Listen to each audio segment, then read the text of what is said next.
Good evening, everybody, and welcome to Telling Tales. Here we tell atmospheric stories together through the medium of tabletop role-playing. It's Monday night, which means for the last time for the foreseeable future, you've caught us playing Call of Cthulhu 7th edition. Tonight is almost certainly going to be the finale of our third arc of the series that we've been running. This arc is called Baile. The previous arcs, Darkwood and Fingask, are available to view on our YouTube. So let's kick things off by saying hi to our stream manager, John. Hi, John. Hello. John will be putting images on screen, giving us rules clarifications and things from the chat in our secret private chat that none of you get to see. And sometimes making us laugh in there as well. And also all of the character art John has expertly drawn, sometimes at quite short notice. So thanks, John. You're welcome. I promise I will not make any attempt to alleviate the tension tonight. I wouldn't mind too much. But yeah, thanks, John. So promo stuff, below the stream, there are links to our YouTube, or if you're watching on YouTube, there is a link to our Twitch. There's a link to our social media accounts, only some of which are currently available on this particular evening. And our Discord, which you should come and join and say hi to us. You can chat about the shows and other tabletop role-playing games, and our current conversational topic of choice has been Midnight Mass this week in the non-TTRPG chat. And our Patreon, which if you enjoy shows on this channel, you can support us by swapping money for other things, such as access to other parts of our Discord, where you get behind the scenes information, all the way up to Matt, who runs other shows on the channel, running a game for you and your friends once a month. Other things on the channel, Tuesday nights, Blades in the Dark, Wednesday night, Simba Room, and then the first Saturday of every month, we have a different one-shot adventure run by different people, different games, different players. So we've had Alien, Troika, Morkborg, Fiasco, The Expanse, Honey Heist, The One Ring, Dungeon World, Wander Home, and the next is, I think, Saturday the 6th of November. So come join us for those. They're fun. And without further ado, let's kick into our recaps of last week's session. So Steve, who plays Edmund. Hi, Steve. Hi, Jonny. Do you want to tell us a little bit about, for the third week in a row, I think, the conversation with Dion? Sure. Yeah, so we've been waiting on a phone call back from Dion, which we were hoping was going to contain all of the answers and very detailed instructions on how to protect ourselves and win the day. We didn't quite get that. She had some information to give us on fairies and chances to contact them. Essentially, this has been, she has some more references to the book that we looked at previously, the one written by Fiona MacLeod, Iona, I think the title of it is. Yes. So she gives us some references. She says, again, look for mentions of green ray elementals. He's gone. And she describes the situation we're in as potentially cataclysmic, which wasn't particularly encouraging, and that we should keep a close eye on each other. Jemima asked where Netta got the book from, and essentially, long story short, it sounds like people heard that she was trying to gain knowledge and various introductions were made, and then somebody gave her the book and then she left with it to come here, all rather mysterious. And Netta is coming to the island to hopefully help us out, but also to try to find out what happened to her friend. Edmund did ask briefly about this entity he knows as the Warder of Knowledge, which was mentioned in a mysterious text that he's been reading for some time. And he was wondering whether it was related to what had been referred to in other, probably actually in the same book as the Historian of Iona. I think this there seemed to be a bit of a parallel there, but Dion said that they were probably unrelated to Azathoth or the Pharaoh or happenings on the island, but potentially there might be some sort of connection between the Warder of Knowledge and the Historian of Iona, but kind of hard to say. So Edmund is still in the dark as to whether contacting this Warder of Knowledge would be a good thing or a very, very bad thing. Yes. Finally, Dion is set to arrive on Monday morning, which I'm sure will be just in the nick of time and not just too late. Yeah. So Inga plays Eliza. Eliza and Dane went for a little wander around this time, and got to the ferry, and off wandered the coroner who you had been waiting for. Yeah, he was not much help.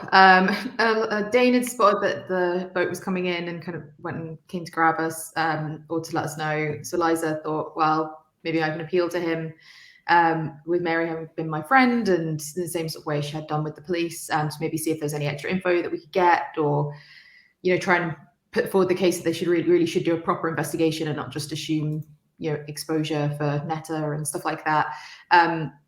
But he wasn't really very helpful. He sort of, I think fairly made excuses for the police being volunteer police, but he was also told us that he was keen to get back and get finished in time to get the last ferry back this evening, which did not seem like enough time really to be investigating properly. But he's obviously keen not to be stuck, given that Sunday is tomorrow and therefore no ferries. So he's keen to leave this evening. And that was kind of it really with the coroner. We didn't really get much more useful info, or weren't really terribly convinced that he was going to be all that helpful. Dane offered to get him a drink or dinner or something if he stopped by the Argyle, which he said he might do if he finished up in time, but he wanted to get started, and that was about it really. Yep. And then, as you were about to wander off, I think a little dejected by this conversation, if Matt can come on, who plays Dane, there was a short conversation with the captain of the ferry. Yes. So we'd previously asked the captain for kind of information and insights, and he'd been fairly brusque, and it wasn't really. I guess we weren't really expecting a lead from him at this point. It was, the coroner was where our hope was lying, and so we were, as you say, a bit dejected. But as we sort of were about to leave, basically the captain kind of offered some information to us, to the effect of, he's been thinking about what we've been asking, and he's got some insights. So we were surprised, but pleased. He basically told us that some names had come up in his log around pre-booked tickets. So one of the ideas we'd had earlier was that, if somebody had booked well in advance, they were perhaps more likely to be an outsider or somebody who was, planning a trip up. And so we were looking to match the dates with the events. He basically said that there were a number of pre-booked tickets that came to mind for him. So John and Mary, obviously, and the four of us in the group, as well as a Mr. James Monroe and Elizabeth Monroe. I don't know, Jonny, if you want me to touch on what we found out about them later, but there was James Monroe, Elizabeth Monroe, and Isabella Walsh, and a William Smith. Now, William was the only one who hadn't booked a return ticket, and he arrived on the island during the last Friday that Netta was still alive. We'd also wondered about when the Reverend had arrived, and we found out that he'd arrived on the Wednesday after that. So it was really the William Smith name that jumped out to us as being an interesting one, given that he'd arrived, was obviously not someone local, and then hadn't booked a return ticket. The ferryman also let us know that there was only one ferry left that day, and that the following day, Sunday, there would be no fairies running. So yeah, so we kind of took that information and decided, Eliza and Dane, to kind of maybe check in with Kate and remind me, Will. It is, isn't it? Yes, yeah. About the basically which names here that they recognise, and whether kind of anything sprung to mind. So Sam, who plays Jemima, Jemima found out some interesting information in books throughout the course of the last session. Yeah, sure. So first of all, kind of everyone gathered back together a bit. We had a bit of a discussion about that information from the ferry. And then there was a brief conversation, as kind of Matthew was saying then, about like all the what we found out about the different people. We did note that William Smith arrived on the Friday, which was the same day that Netta had noted in her diary that she had met her contact. So that seemed like a very likely link that got us all very excited. We kind of theorized as to whether perhaps William Smith was some sort of what was effectively the demon sultan, or what was the ringmaster, was some sort of terrifying creature. And then I think we got discussing a little bit about these horrible gods that are maybe awakening. Eliza started going on a bit of a rant about how we should try and ally with these gods against the other gods, and maybe try and awaken different ones. And I think the rest of us were a bit like, whoa, slow down. I think Edmund mentioned the Water of Knowledge as well as something that he's kind of read a little bit about, which I think is what kind of prompted that. And then I split off. Jemima split off to go and read a bit of that book, as was suggested by Dion. And when I did so, I found a rather useful protection spell. Was kind of written in along with the Green Ray Elemental stuff about the fairies. Basically, effectively a pentagram drawn in a variety of different ways, perhaps on a door, perhaps in something like salt around someone, should theoretically protect them from harm in some way. I don't think I really understand it, but I think it seems valid. Then there was kind of a conversation going on with Will and Kate across the room with Dane and folks. And that was when we had the revelation at the end of last session that William Smith is actually the writer of the book. Who I now can't remember the name of. Fiona MacLeod. Fiona MacLeod. Yes, pen name. Yeah, is the pen name. And so I was reading the book from William Smith, which is kind of the person we've been trying to track down, which is a really interesting thing, because now we're kind of in two minds as to why would they create a protection spell. So very interesting. And apparently they are staying at a small bothy at the far end of the island. Is that correct? Yes. Yeah, northern end of the island. Northern end of the island, which is rather a frightening prospect for us now. Jemima also found some bits in the other books. Sorry, that was a bit before in the session. You're right. I found some potential spells, which I wasn't really. They were basically. It was in my Sussex manuscript, wasn't it?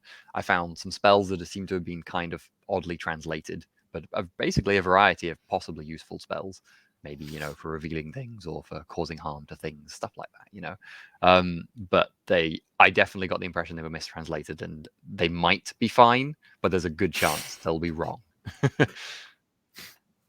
Yeah. So you have just had the bombshell of the Fiona MacLeod essentially being on the island. Jemima drops the book in the corner and then tries to pick up the book, making it look like that wasn't a big deal because Kate probably looks at me. So sorry, Fiona MacLeod is actually William Smith and is here on the island right now. Yes, I think William was maybe concerned that writing fairy tales and poetry maybe would be frowned upon for a male author of his standing. So, but it's a badly kept secret. Wait, what other books has he written then in his own name, of his standing? Is he famous? Oh yes, he's quite well known as a novelist. So, yes, the Stranger Things he writes as Fiona MacLeod. And he knew Netta. Oh, I don't believe so. Well, yes, actually. Oh, I should be getting dinner on. Please, excuse me. Yes, pointed glances, I think, at Eliza there. Yeah, I'm like holding the book closed now on the table nearby. I nearly forgot. We really can't expose them to any other. Oh gosh, I nearly put her in danger, didn't I? Oh, we've got to be so careful. I'm so sorry. I'm so sorry. Yeah. Look, it's okay. It's a very odd position to be in. I'm kind of walking over with the book closed now, and like, so potentially this was written by a person who knows a lot more than we thought, or something that's not a person at all. I'm assuming William's not here as well now, right? Good. No, he's not there anymore. They've disappeared off together. I'm completely torn between thinking we absolutely have to go and speak to him immediately and thinking it's the worst possible idea to go and speak to him immediately. My thoughts precisely.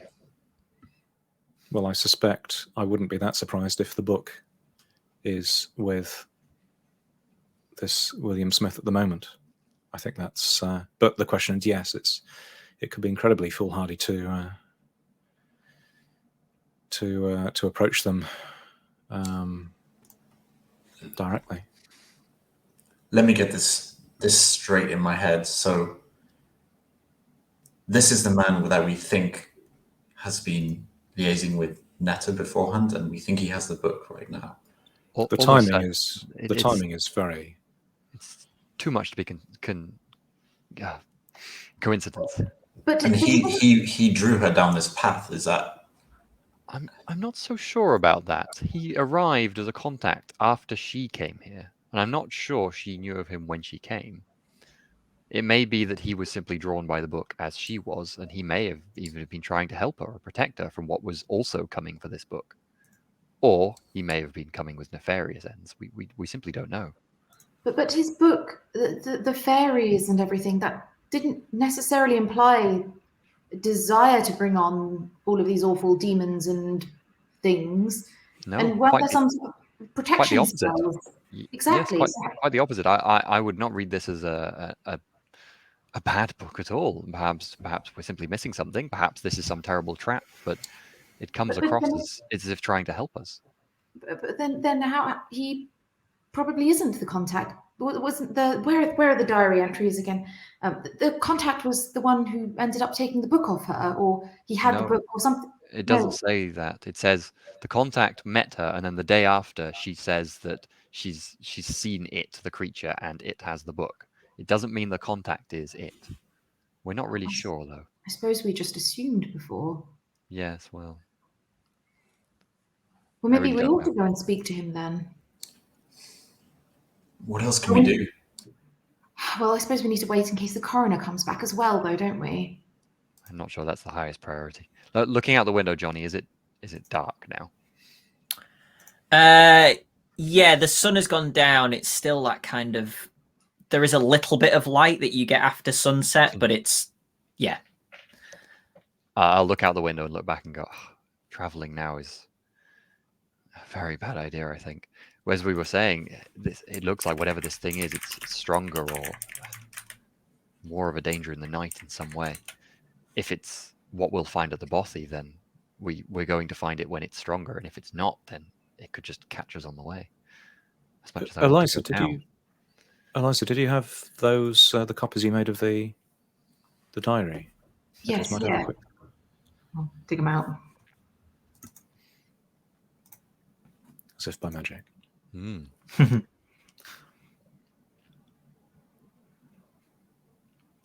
Yeah, so Friday was the day that he arrived, and she said she was going to meet him on Friday, correct? She said on Thursday, my contact will arrive tomorrow. And as far as we know, he's the only one who did arrive, although this Yes. was only the pre-booked tickets. There could Yes. have been somebody else, or someone who maybe didn't come on the ferry at all. Or it didn't even need to be a person. We don't know that, whatever this thing is. This must be William. He helped me to see it, but I wish I could take it back, and now he has the book. Surely. What am I missing here? But it could be the two different he's. ringmaster. It could be the ringmaster. Are they mutually exclusive? I don't Not think necessarily. she refers to it at the top. Look, I have seen it, the demon sultan, and at the That's bottom the it is demon he. sultan. They Yes, must but be the separate. ringmaster is a he. The ringmaster is he. The demon sultan is an it, and this William Smith is a he. Maybe a different he, maybe the same he. We don't know. I should point out that well, the ringmaster was also a rabbit and has been.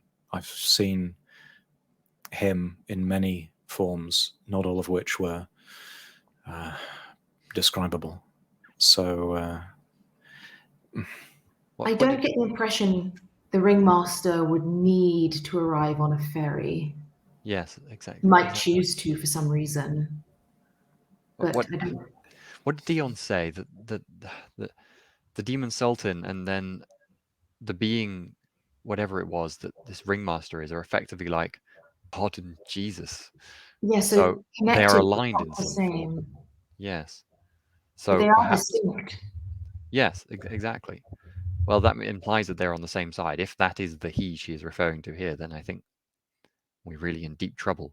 But if not, then certainly, if that he is William Smith and it is not that creature, we should definitely go to him. How can we be sure, though? We can't know unless we go. Would this? Dane is looking at Edmund, I think, in particular, when he says this. Would this thing recognize you? Oh, I have no doubt of that. So, yeah, now looking at Jemima, would he recognize us or know about us? I can't say for certain. I'm not.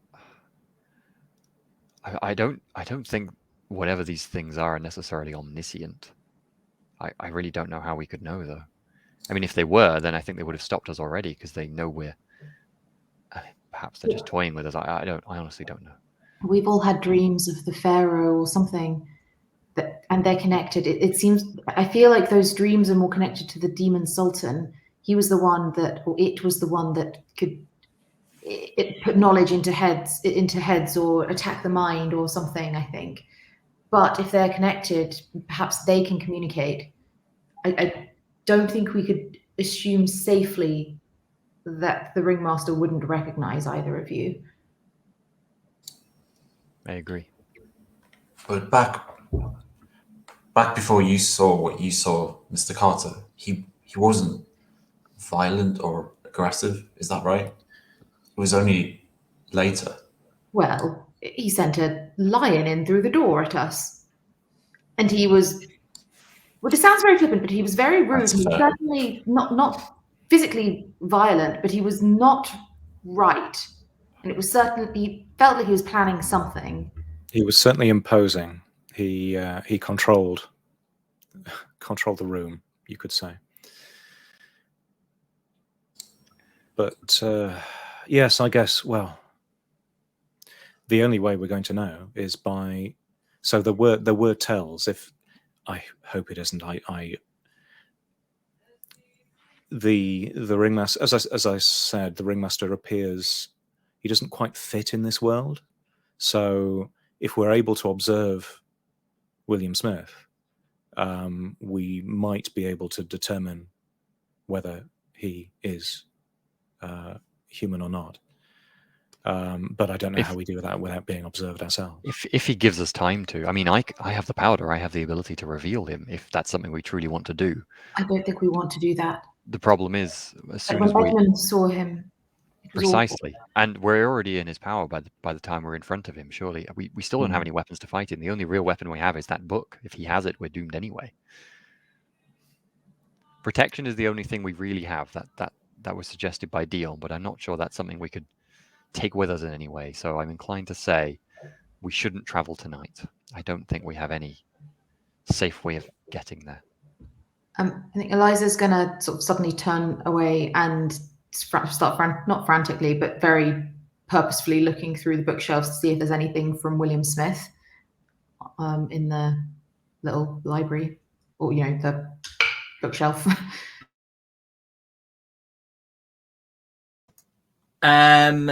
There are a couple of books of his. There is a sort of poetry compilation of which he is the the editor of the collection, and there is another book which just seems to be a sort of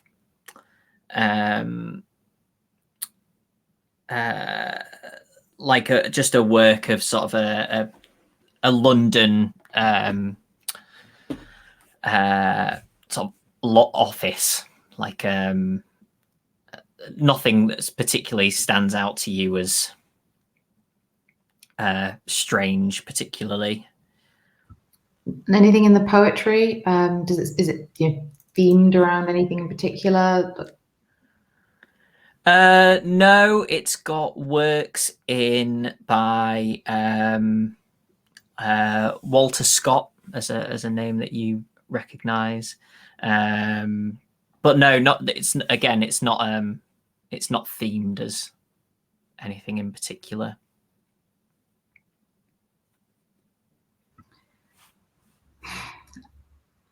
I can't imagine the Ringmaster writing or collecting anthologies of poetry and writing books like this. No. It seems a bit mundane.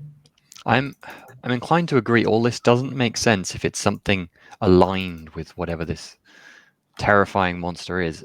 I feel like we would have all lost by now, effectively, if it had the book correct. We would. It doesn't make sense to me that William Smith is the thing we should be fearing here. I agree. He could be our greatest help here. How do we know we haven't lost already? We're still here. That's the best suggestion I have too.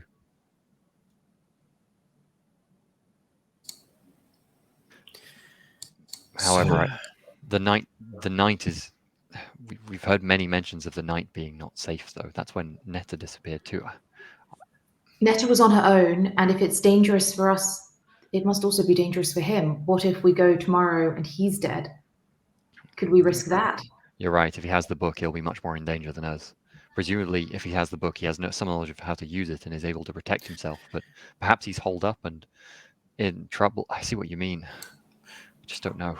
Protection can apply to others as well as ourselves. Perhaps we have to protect others. Sorry, Jonny, did we get... I'm trying to remember. Did we get any indication about where this place is kind of sufficient to be able to go? Or is there another discussion that'd have to happen to be able to do that? I think it was specifically said that it was sort of on the northern coastline. So you imagine you would be able to find it. The farm buildings are all slightly inland. So you could imagine it might be the only building that is... It may be even the only building along that coastline, or at least maybe the only one that's currently occupied. It's not a massive island, so you've probably got a quarter of a mile or something or half a mile that you would have to check for buildings. Sorry, go on. No, go ahead. I was just going to say it's the sunset's kind of passing now, so it's pretty dark outside. Can I go look through the outside window? Is the moon? Is it a clear night? Can I see the moon, or is it quite dark and overcast? If you look out for sort of a second, there's some it's quite dark, and then a cloud kind of passes, and it's about a 3/4 moon.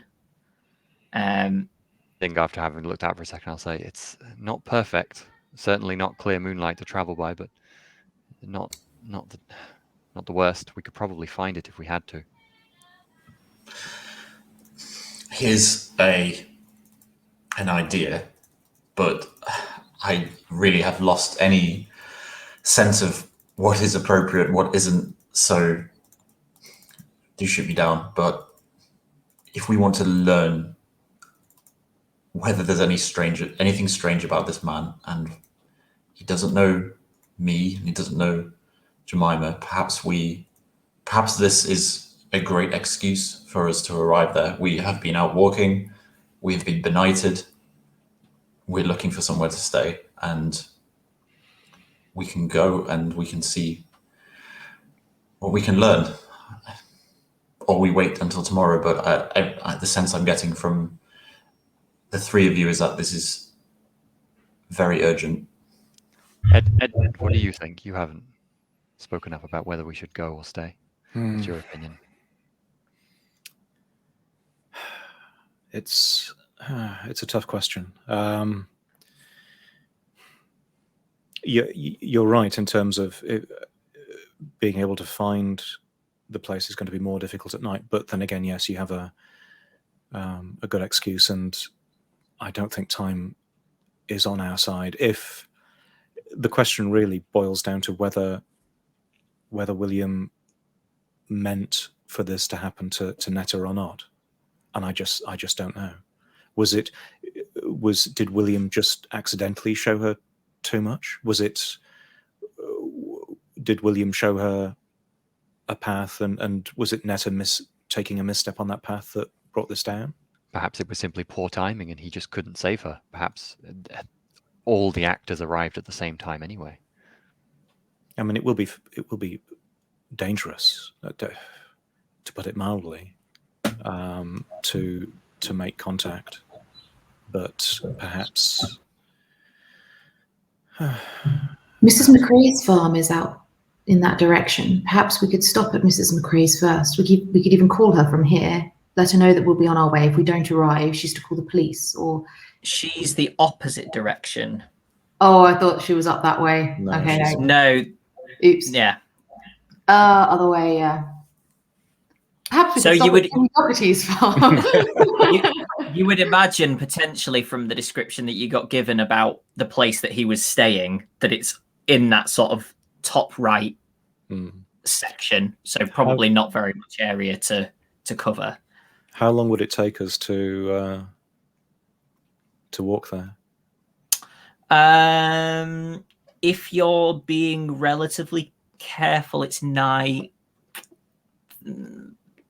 Between probably maybe 45 minutes, 30 to 45 minutes.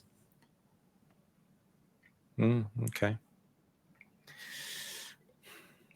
Are you suggesting then that the two of you go on your own, or should we? I don't know. I suppose I thought that maybe if we were there as a group, but we should stay two together. of us could approach. Maybe we could approach, and I don't know what you're going to be able to see from where you are, but I don't think there's any question that we must stay together. The more we split up, the more danger there is in anything we do now. But perhaps Jemima and we can make the initial approach and agree some kind of signal, perhaps if we think it's safe for the two of you to join us. It would be useful to know what to look out for in terms of. You mentioned that he was off as the ringmaster. In what way was he off? Or perhaps Jemima, this is something you will recognise and I won't. It was as if he was disconnected from the world.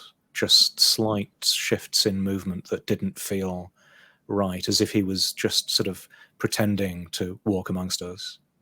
That's the best I can describe. Such a good description. Yes, it's exactly like that. It just wasn't quite right. I don't think you could miss it, Dane. Okay. You would notice he would just feel so off. Jemima, did you see anything in that in the book you were reading that No, not about what he would look like specifically. Not about how to perceive him, really. No. The best I've got is a mix of spells and things, but nothing that I'm confident to use. Certainly. Jonny, is there anything specifically? I know we've already got like a protection spell, but is there something in there that would be like to protect your mind from intrusion specifically, even if it's a spell that's not working? You know, that's the sort of thing I think that I'm looking that for, symbol on rather some than general bats. protection. Here we Yeah. go. If there's one let of me those, have a I might look. try and note it down. Otherwise, Yeah, I'm not I'll bothered have about a look attacking. while you're I've already got the while power you're for discovery, continuing. so yeah, cool. I think Jemima's also maybe going to word to the group. This shape, this pattern. Maybe I'll show you the description in the book that I probably still got to hand. Do you think how could we use it in any way to take it with us? Draw it or scratch it into something, or perhaps try and burn it onto something? What do you think is best? We ought to protect the Argyle, I think. I don't think Yes. it's after them. It's us. It could be after anyone in this town. It could be after the I police. would- Right now, it's us that are the target. It would be interesting as we approach this where William is staying. We should look around to see whether William has added it to any of his. It's the journey I'm concerned about, though. I mean, we've read multiple things that have said that in the nighttime, and Netta was found in the nighttime. I'm not sure by William Smith or whatever he is, but by something else. There might be something else on the island hunting us. As soon as we step out in the dark, we're in danger. She was also reaching out and inviting something into her mind. She was going out and finding herself in trances, trying to connect. I know it's very lame, but if we are actively trying not to shut things down, not to connect, we may just be that little bit less vulnerable than Netta was. I don't think it's inevitable that we'll be attacked in some way. Of course, we have to be careful, but I don't know that there's something just roaming out there waiting for us to step outside. I'm not sure we're any safer You're right. in here. You're right. I'm probably getting away from myself.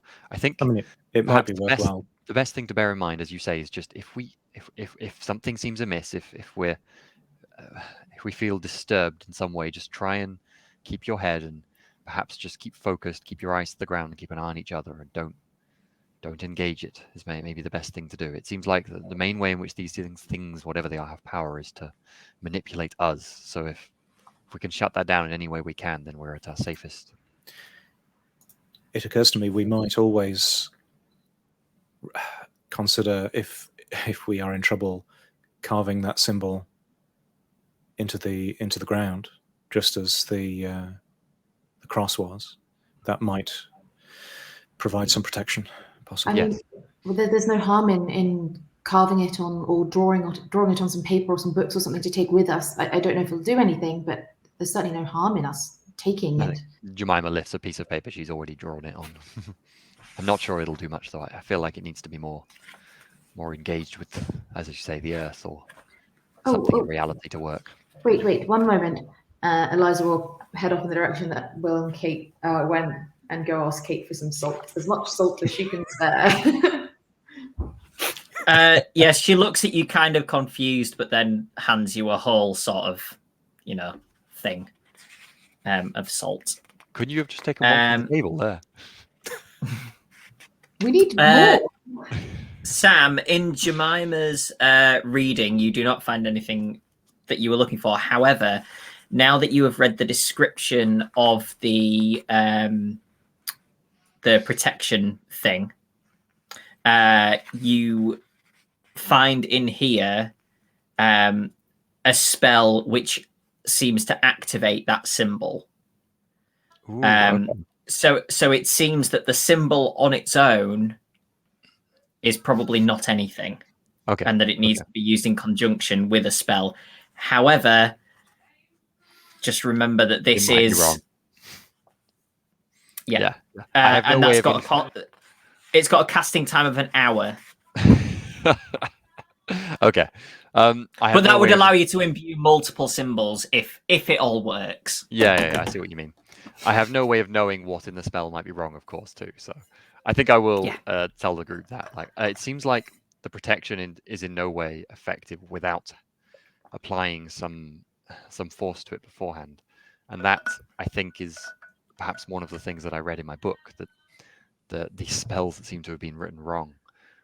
I still can't believe I'm saying the word spell, but I'm not sure, of course, because they're written wrong, whether they could work or not, whether it could even be activated at all. So perhaps the symbol is useless. Either way, it matters not, because if we're going now, I don't have time to prepare that. It will take at least an hour to prepare. Do you think it would do harm if it was wrong, or do you think it would just be ineffective? I honestly have no idea. I could imagine it doing harm. I could imagine nothing happening. I'm just wondering if it's still working, maybe. Is an hour enough? Is the reason good enough to sacrifice an hour so that we could protect even, say, this place? We have a place to retreat to or something. Would it be worth it? What do you think? Given I'm not even sure it will work, I'm somewhat reluctant to waste the time right now. So infuriating. It feels like we almost have all of these little tools to help us. I'll bring the books. I'll bring the books with us. Perhaps they'll give us options potentially anyway. And if we can get hold of the book, then there's plenty in that. But then all these will be useless comparative to it, from what I've seen of it. Yeah. Jemima's eyes sparkle a little bit scarily. Dane, remember to be careful about what you look at and what you see. If the book is there, or if there are symbols and things, I know it makes sense for you to go rather than Edmund and I, but be careful you don't expose yourself to something that makes you more vulnerable. You're our protector. You're our guardian. Thank you. I'm not going to look at this thing, but if I get it, then I will pass it along.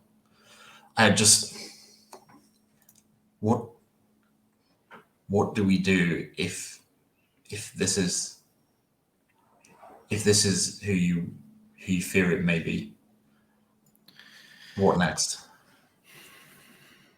Run. Okay. Just you have run. an opportunity to grab the book before you run. Do so. Okay. I think that's if possible, but yes, flee. We have no way of fighting something like that, whatever it is. Run and try not to look at it at all, I suppose. Jemima, and then just keep everyone close and keep together. It's the best we can hope for. I know you said it was a silly idea and we ought not to do it, but this business about potentially there being other gods that are trying to fight this thing, how does one contact them? I'm not saying I want to do it now, but if we're running and all else is lost in any case, you're not going to like the answer, Eliza. It's with the book. Oh. Well, I have one partial spell. It would take. You've been holding out on us. Oh no, this is the Water of Knowledge. This is the I just don't know what happens. It's the spell is incomplete. If we come up against the ringmaster, does it matter? Well, possibly not. But I'm to presume that would take time as well, though, right? Not long. Not long. There is a short chant. But as I say,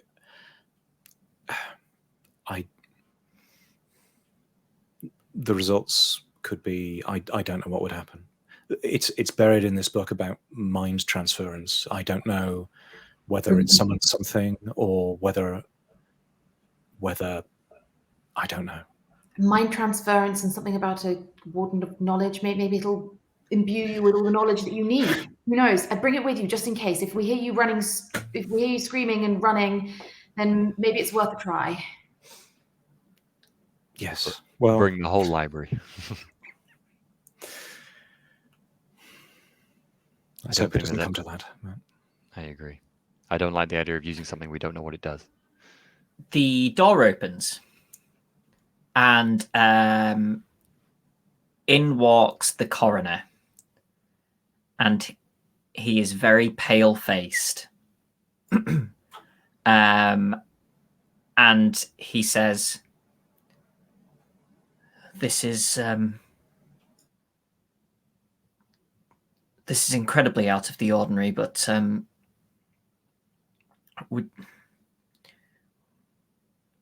would you? I need to show this to somebody. And he walks back out of the Argyle. Eliza immediately follows. I'll just quietly say under my breath, all of us, stay together. Can I want to grab the pamphlet. I perhaps I'll have probably copied down elements of it into the notebook I carry around with me, actually. So I've already got all my books in my pockets at this very anyway. I've been just preparing to go out. So, well, I guess we should follow. Following. So he walks through the streets. Obviously, you know where the police station is, so you might presume that he would be, that you would know where he was going. But he does lead you to that building, and goes inside. Kind of leaves the door open. While we're following him, Jonny, while we're walking, he doesn't. Other than being shocked, he does seem absolutely ordinary. I'm observing very closely to see there's no unusual movements. Yeah, he's obviously in some kind of state of distress. Okay. But yeah, he doesn't seem otherworldly. If that's the his the ears descriptor are that you're twitching. looking for. And you see him go through the door at the back left of the building, which you hadn't seen previously. You'd seen the door previously, but you hadn't seen inside the room previously. Do you follow him in? Yep. I guess so. Are there any police around? Okay. I'll make sure Dane's close by and then go in. That's not necessarily out of the ordinary for the island. So. Yeah. It's after 9 to 5, knocking half hours now, probably. So,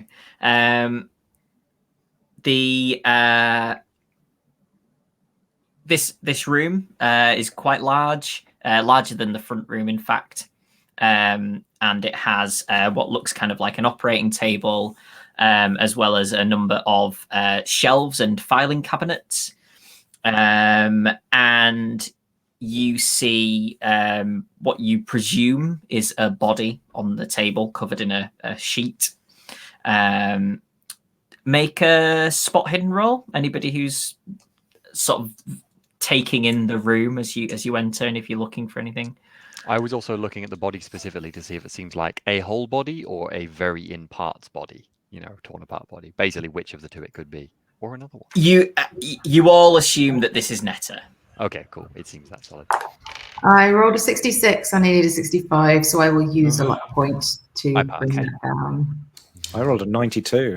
I don't know what I'm doing. I rolled a 4 and needed 25 or under, so. Oof. Cool. Give that a tick if you want. Anyone who passed sees that there is this table that's kind of quite near the back of the room. It's like kind of along the center of it.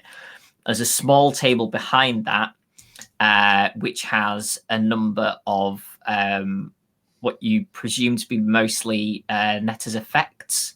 So there's what looks like some blackened jewelry and also a knife, which the handle looks to be made of bone. And depicts, you think, some kind of creature with multiple limbs and appendages carved into that bone handle. And the blade itself is a sort of crooked, multi-pronged sort of quite sacrificial looking blade.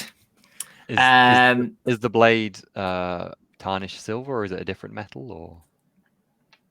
The blade has been tarnished. Yeah, the blade itself. So I'm guessing, given that it's tarnished, we couldn't see if there was blood or other things on it. No. And the creatures that's depicted on the bone handle, does that look at all similar to the giant insecty thing that we saw at the end of Fingask? No, it's different. Okay. Now then, I don't know whether the thing that I'd been reading, the Eltdown Shards, I think they have descriptions of a couple of races of creature. I presume they don't look like the thing on the knife. Edmund didn't see the knife. Good point. In his Look at them tonight. The coroner walks up to the table and turns around and says, I would steel yourselves ahead of this. Pulls the sheet back, and there is an incision and an opening, which you presume he has made. And he says, there seems to be no damage to the body, but it's like all of her insides have been burnt. It makes no sense. Just the insides, nothing beyond that. Yes. Sorry, could she have eaten something? Do you mean like chemical burns, or was this a transfer of energy, perhaps? I have seen nothing like this in my 25 or so years doing this work. is that what killed her, or has this happened afterwards? Can you tell? There's not really any way to tell, but this would have killed her if she were alive when it happened. I'm kind of stepping closer to the body to have a look at exactly what sort of burns these look like. And also, is it total inside, or is it a particular organ, or is it just right under the skin sort of thing? It seems to be, basically anything that's sort of within the internal cavity of the body. Okay. So the bits that you can see of sort of peeled back flesh still look sort of pinky, like relatively unburnt, but then everything that's sort of in that internal cavity is scorched.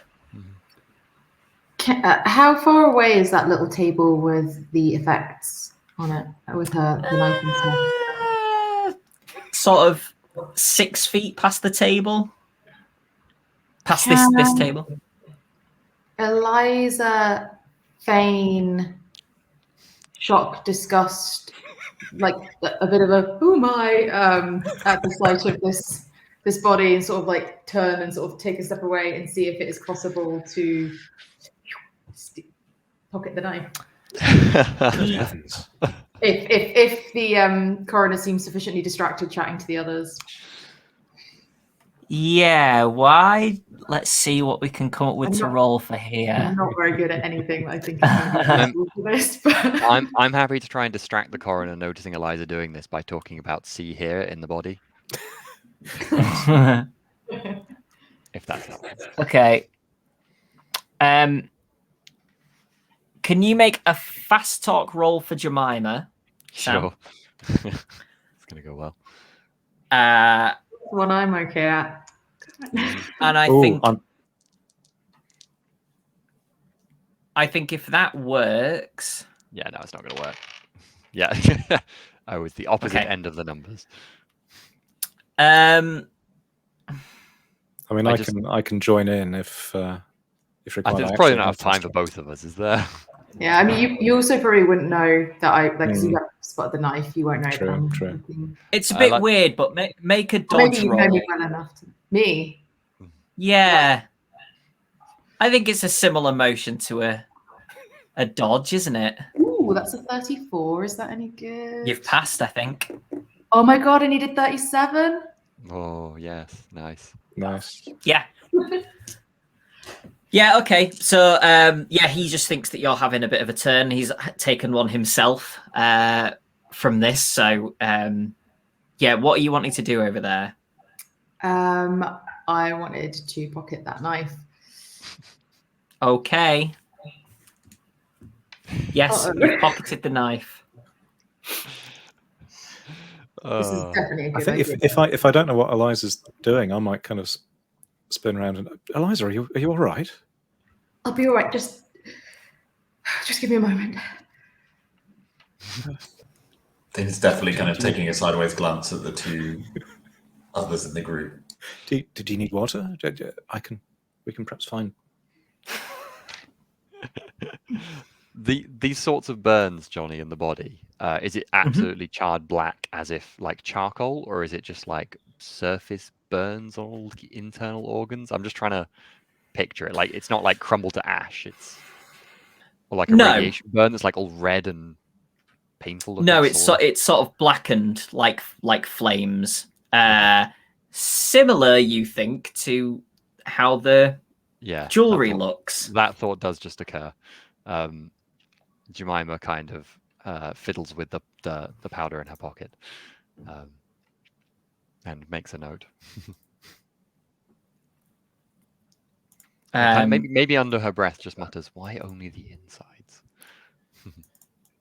Maybe I do need to take a step out of this room after all, Edmund. This is too much for me. Did we not? Sorry, how many people are going to hear if? Can Dane speak to the group without speaking to the coroner, or not really in this environment? Not easily in this where you currently are, no. He will not say anything then. And Eliza will take a step back out into the other room. I think, okay. I think I would also like to have a look at the body and see whether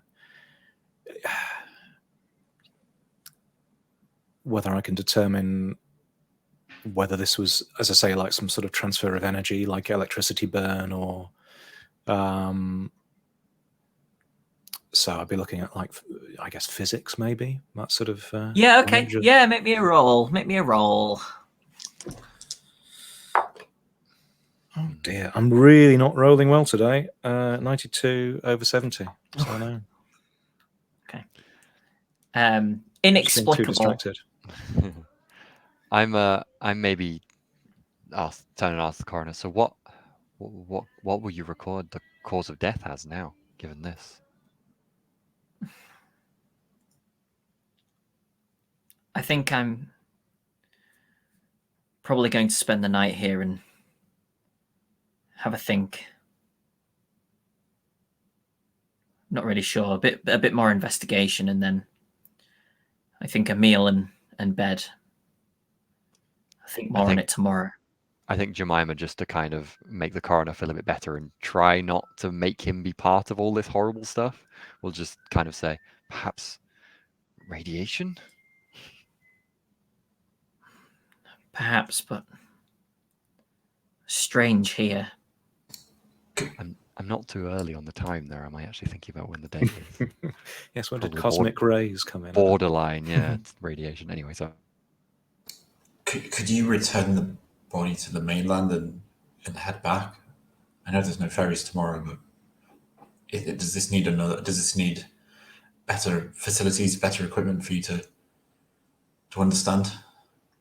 He's I'm not sure trying to get the guy to leave, basically. Yeah. I'm not sure any better facilities would assist with this, although I would like my own bed. And surely there'd be an interest in this in your profession. Perhaps you're right. Yes, I shall speak to the officers and try to arrange to leave on the ferry this evening. And what I must ask, what did you hope we would have more idea of what caused this when you asked us here? Honestly, I'm not sure what I hoped for, but maybe just somebody else to prove that I was seeing what I thought I was seeing. Well, we can certainly confirm that we've seen what you've seen. I understand that experience. Seen some strange things myself. Miss Wallace, do you have a moment? I guess kind of gesturing to either the room outside or can you excuse us just for a second to the coroner? Yes, of course. Eliza's already gone through to the other room, of course. Mm-hmm. Yeah. I'll follow you. Also, Jemima now. Come on, Dave. Have you asked Edmund, or otherwise I'll stay with the coroner? And I guess kind of maybe looks in your direction as if to say, like, yeah, if you want to come along, come on. okay, awkwardly look between the coroner and you, and yes, okay, follow you out.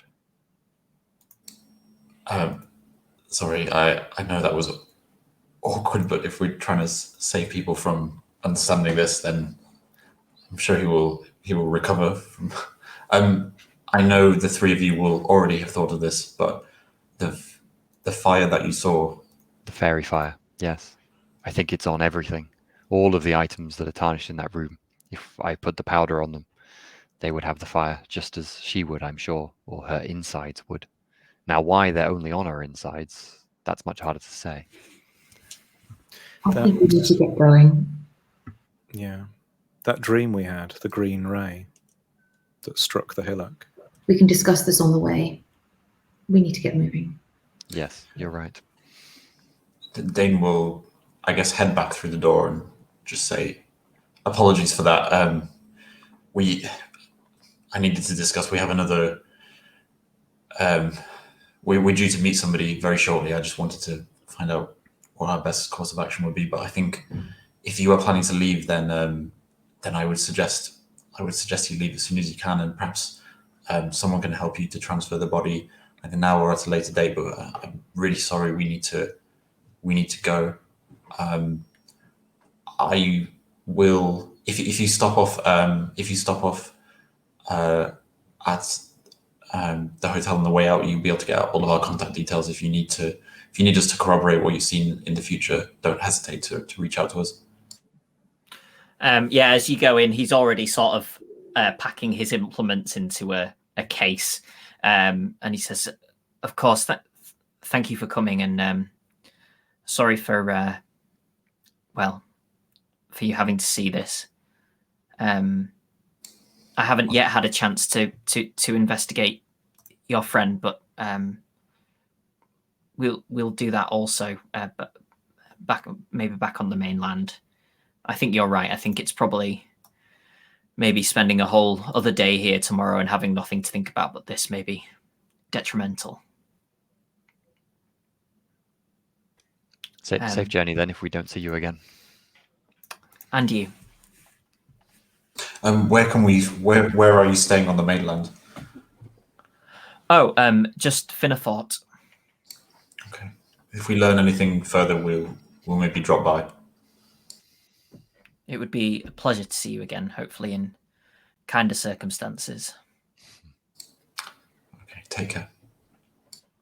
I think as we travelled a little bit from the room, I'll just turn to Dane and go, "Well handled, Dane. I don't think he's going to be... it's the best decision to get him off the island as quick as possible. You're right." We can hardly evacuate everyone, but yeah. So He's close to this though, so he's more in danger. Did the coroner leave before we did, or did we leave the building first, or have we been left in the building? No, he's still packing his stuff away and sorting himself out. So yeah. If we start moving and once we get like a reasonable distance that's very definitely out of earshot, I will just pull out the knife and say, "I found something." You took it, Eliza. I thought you just wanted to look at it. Miss Smith. That's going to be... You realise as soon as the police know that's gone, they're going to know exactly who's taken it. Still. I'm not really thinking past this evening. We keep talking doom and gloom as though this is the last night we've got on this earth. Might as well take the chances. While I was berating you for grabbing it, I'm also looking very closely at and curiously at it. Yes. Have you seen anything about these carvings in any of these books that you've been reading? Have there been any illustrations similar to this? Not me. I will now check them against... No, okay. Although, can you make me an idea roll for Edmund, please, Steve? Okay. Oh, I have That is... I must succeed with... Yes. Yes, that's 53 over 85. I have an idea. Can you make me a sanity roll, please, Steve, for Edmund? Gotta love those sanity ideas. I passed that one 31 out of, I think I'm still a pretty healthy 55 sands. So Okay, Yeah, can you lose pass. 2 sanity, please? Okay, right. 53. Because suddenly another one of those shifting images, Oh, jeez. when you looked through the glass, slots into place. Well, I will stop walking. I'll sort of stumble and stop and oh my god. Are you all right? What is it? Do you recognize it? That thing on the handle. It's another form of the ringmaster. It's I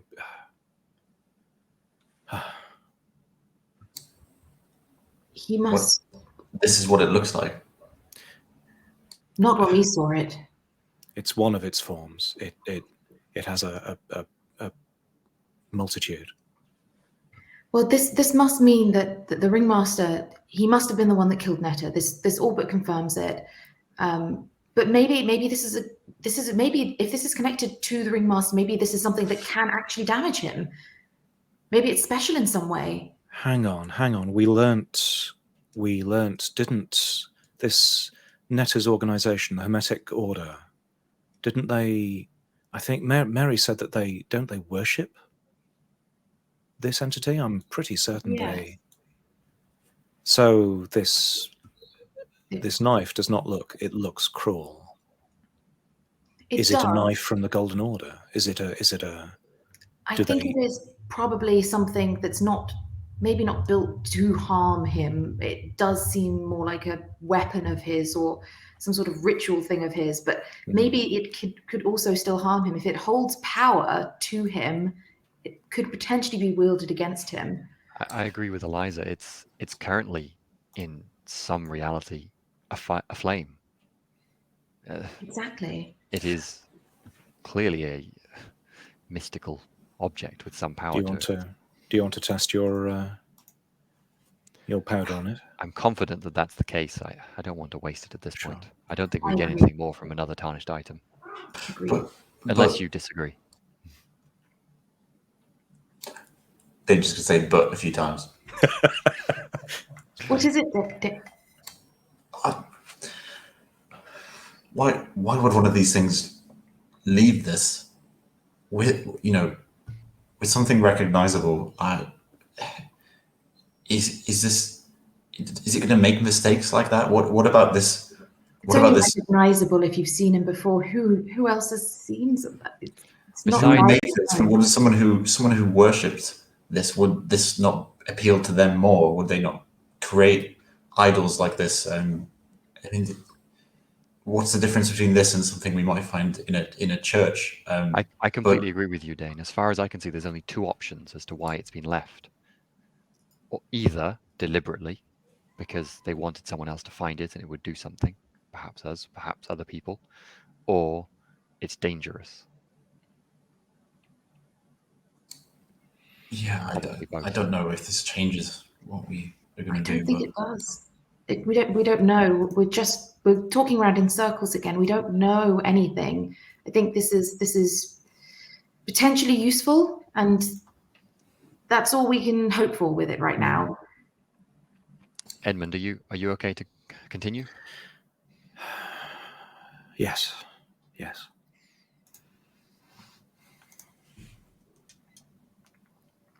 Did we need to stop back at the Argyle, or were we continuing on?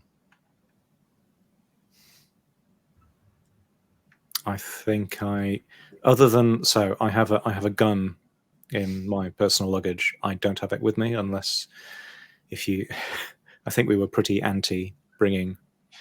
In fact, did you mention that in conversation? Yes. Oh yeah. Okay. I think Jemima goes, I agree. I think we're better unarmed, and now actually I realise we're carrying a knife. No, I completely disagree. If one of us goes mad, if I go mad, I want you to shoot me, Edmund. Don't let me rip you apart. And if Edmund goes mad and shoots one of us, what are we supposed to do? Well, then I've got the dagger. I'll throw it at him or something. Give the knife to me. Pain. I think I nod a bit, like feeling a bit guilty. Then should I get the knife? The gun? I think no more than we have to. The knife we know has more than just the ability to hurt people. Well, it has something else anyway to it, so we should keep that with us. But don't take the gun. I disagree, but it's your choice, Edmund. It's your gun. If I had access to my gun still, I'd be getting it. Has Eliza handed the knife to Dane, by the way? Nope. Eliza, would you give Dane the knife?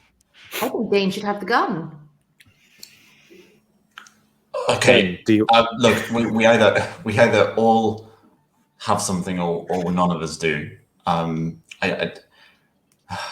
Okay, one thing. Let's pair up. I don't care how we work, but we need to be able to defend ourselves from one another. We've already agreed that the real danger here is that it gets into our minds, not that it harms people directly. If it gets into any one of our minds, we hurt each other. Why are we better armed? We'll just hurt each other. If we're better unarmed, armed. we have much less ability to hurt each other. Well, you say that, but if Dane here comes at me mad and tries to kill me, I can't do anything to fend him off. Me and Edmund together could probably restrain him. If he comes at you madly with a knife, what are we going to do? Well, I don't know, but I don't want us all to be armed, though. That's just 1,000 times worse. We already said that of the four of us, Dane is the one who is to not engage. He is least knowledgeable and he is least involved in all this. Okay. He's the most secure. This is why Dane should have the gun. If the gun will only be useful against any one of us mortals, Dane is the least likely to be affected. If the knife is potentially harmful against one of these otherworldly creatures, frankly, Dane, are you going to stab something mad? Dane isn't going to shoot us. We can't ask him to suddenly shoot one of our group if they're going insane. Okay, there's no value in having a weapon that can only harm mortals in this circumstance when that's just us. Here is my compromise. Whoever has a knife, maintain a distance until we reach the cabin. If you approach us... It doesn't finish that sentence. I think that's completely fair. And as for the gun... We can't tell you what to do, Edmund.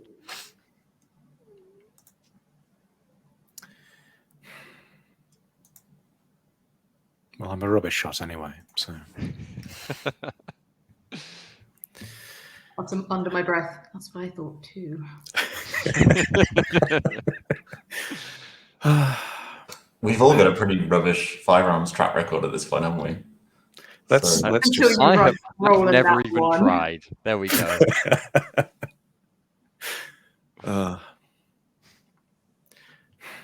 Shall we just...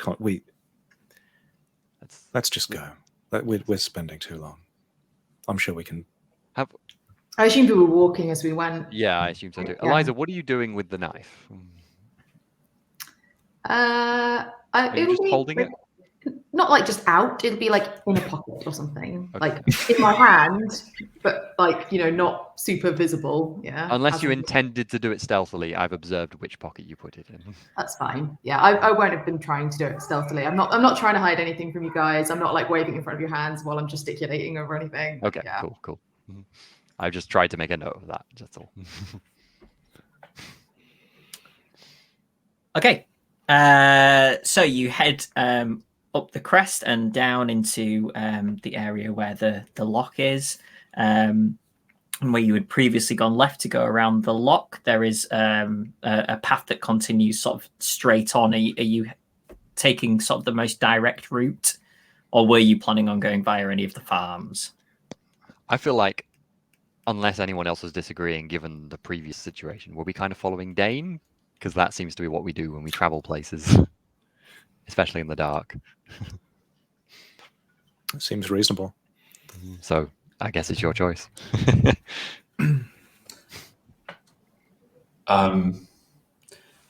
We've obviously taken a route to the lock before, haven't we? Yes. That we're kind of familiar with. So I guess unless we have any recollection of the sort of the landscape north of the lock looking particularly difficult to traverse, it would probably make sense to follow that same route initially. So basically, your simplest way to get there, as far as you're aware, would be up over the crest, down into the area, like the sort of sea level area where the lock is, and then back up the other side of the basically going essentially straight north. And then you don't know what the ground is over there, but there is a path that's going up this side, so you presume that there's a relatively okay. None of what you have passed on the island, even when you kind of took the shortcut from one farm down to the McRae's, was particularly difficult underfoot. Okay, I think Dane will, recalling there being, he recalls that there was something about the fairies and the lock. So he's gonna, before setting off, he's gonna turn to the group and say, "Are we okay to pass the lock? I think that's gonna be our best route, but are we okay to be near it?" I don't know. It's certainly the fairy mounds at night are exactly where something happens, but I don't even know anymore whether that's something we want to be at or not. I mean, the protections I've seen have been relating to the fairies, so perhaps that's not even a bad place to be. I honestly don't know. Okay. But that's where she died. So You say you think that knife has power, fairy fire, that you were talking about having to energize that protection symbol. Just I wonder. I don't think the two would associate. It's more. It's not like I'm energizing it. It's more I don't know. Perhaps Jonny. I'm assuming not, from what I've read, that I couldn't just use. You don't think so? Yeah. It was words, the spell that you were doing. So you don't think that there's a transfer of energy possible in a classical sense, but you don't know for definite. Yeah. Honestly, a small part of me is curious to see what is in that basin when we cross over the hill at night. Yeah. The burnt crosses in the earth. I was just thinking. I had a memory of that. Anyway, let's press on. Okay. If you're happy, I think that's the best route. We don't want to get lost. So we get going, I suppose. Okay. So you drop down and you kind of get to the end of the bit that you've walked before, and where you would previously have gone left to go down the side of the loch, you continue to the north, and a steady climb up the other side of this sea level area back up to the crest on the other side. You can see the lights from the Doherty and Ferguson farms from up here. And you see a small flickering light to the north of you as well, which you might presume is where you are heading.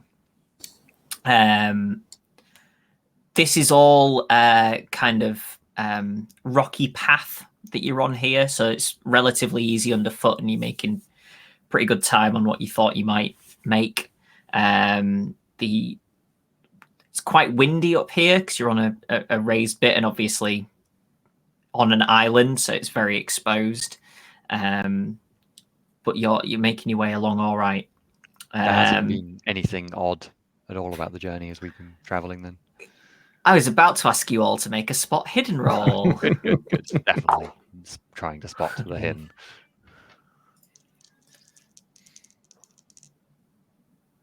Oh, I succeed. Yeah, I got a tick. I'm going to use 15 points of luck to turn that into a success. I'd say that. I succeeded as well. Okay. You suddenly all stop. Was that a hare? Oh, jeez. And then it's gone. And you're not really sure if it was. I think, as I'm presuming that, do you, Eliza or Edmund, react? Tightening the grip on the knife and maybe slowly pulling it out of my pocket. I suspect Jemima's probably the first to say that. Maybe, did you mention something of a hare? I thought I just saw one. Just spin around and sort of glare at you, or not. Well, not exactly glare, but stare at you with wild eyes, I think. I mean, there are going to be rabbits here. Jonny, the rabbits, would you expect to see a hare out at night? I mean, my logic would be potentially yes, but on a windy night at this time of year, probably. It's less likely. It's not in a normal situation. If I saw a hare out in November, I wouldn't think, "Oh God, something spooky's going on." Exactly. But I don't have the context of. I think of Jemima this. as the biologist will go, well, it's not exceptionally unusual to see a hare at this time of night and at this time of year out on an island like this. Be careful if it looks at you. Yes, that's the giveaway. Let's keep going.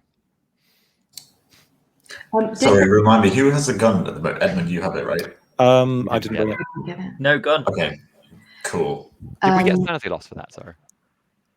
No sanity loss. Okay, good. Did we spot a direction that the hare was running in? Was it towards the bothy, or You just saw it kind of out of the corner of your eye to the west, and then as you kind of turned, it wasn't there anymore. So you're not really sure if you saw it or if it was a trick of the light. Oh, goody. It is dark. Let's keep moving.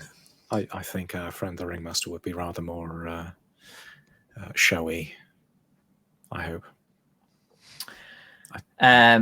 You've stayed relatively well lit over the course of this wander. The wind's relatively high, and any time that there is sort of cloud cover over the moon, it's quite short-lived.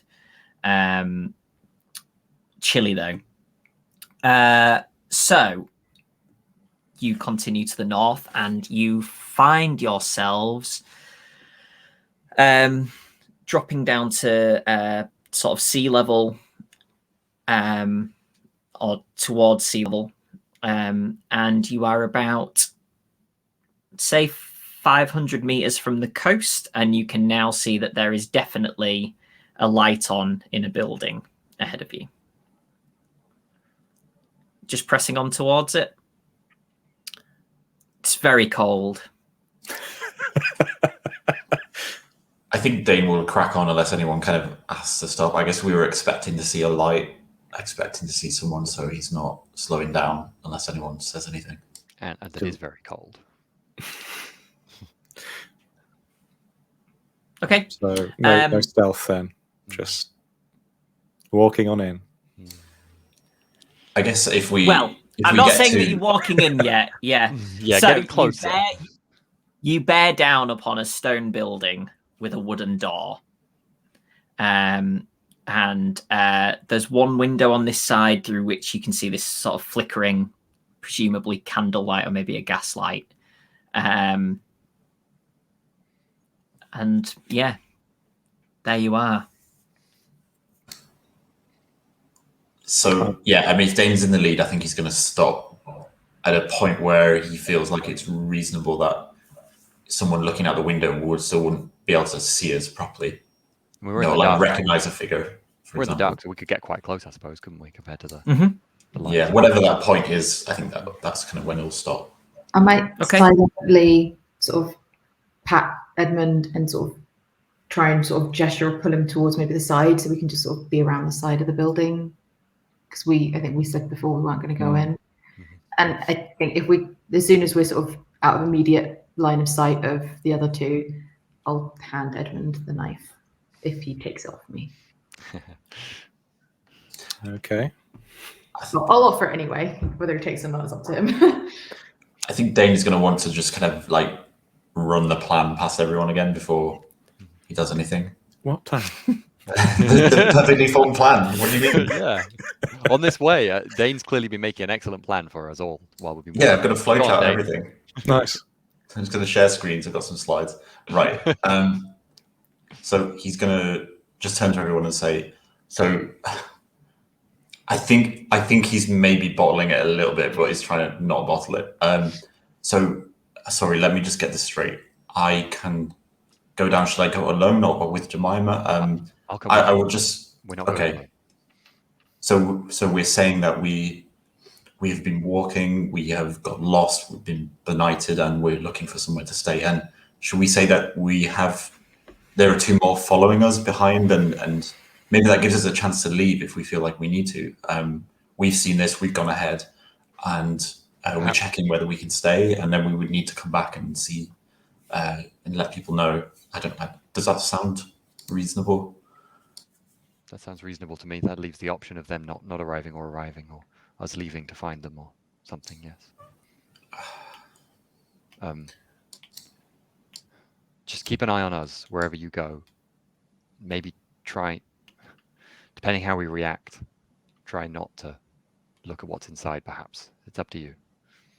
You know a lot about this, Jemima, a lot more than I. Are you still happy to come along? Someone has to go in. I could go in. No, I'm coming with you. You're not going by yourself. I guess Dane has a last look at Edmund and Eliza to see if there's any response to that, and if not, then just be careful. If the book is there, do we grab it? Do we? I don't know. Remind me.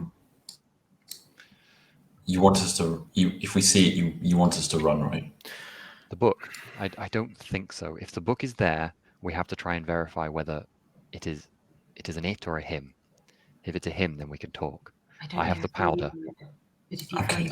I have the powder. If we truly confidently seem to believe that it's a him, I'll throw the powder on them as subtly as I can. Then we can be certain. Then we can invite the others. If it's not, we need to get out. Where do we meet if we get split up?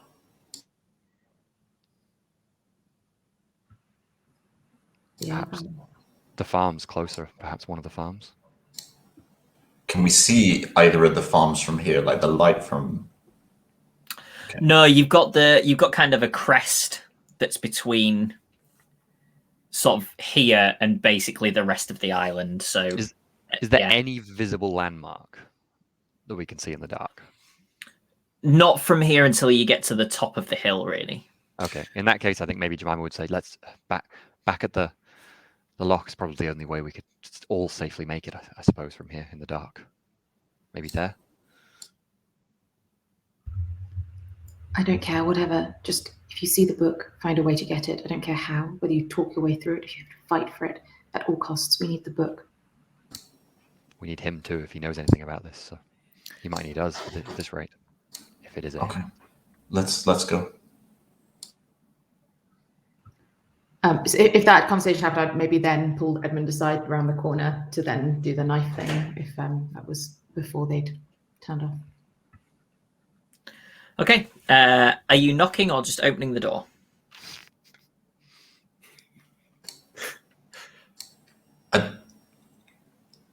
Is it like a sort of bothy thing, or it's not like a cottage, is it? It's a bothy, so theoretically, you were well within your rights to just walk in. I'd imagine Dane has stayed in a few of them. However, it's probably customary that if you see a light inside one of them, you might knock. Yeah, I think if there's a light, then he definitely knocks. Okay. And maybe just kind of, trying to sound kind of a bit perturbed, kind of shouting, "Hello, is anyone in there?" At the moment Dane knocks, can I try and listen to see if there's a shock sound, or if the person inside sounds like they're, really wary of what might be happening? You hear the scrape of a chair on the floor, and then, please come in. Come in. It's cold. Thank you. Dane's just going to rush inside. Follow.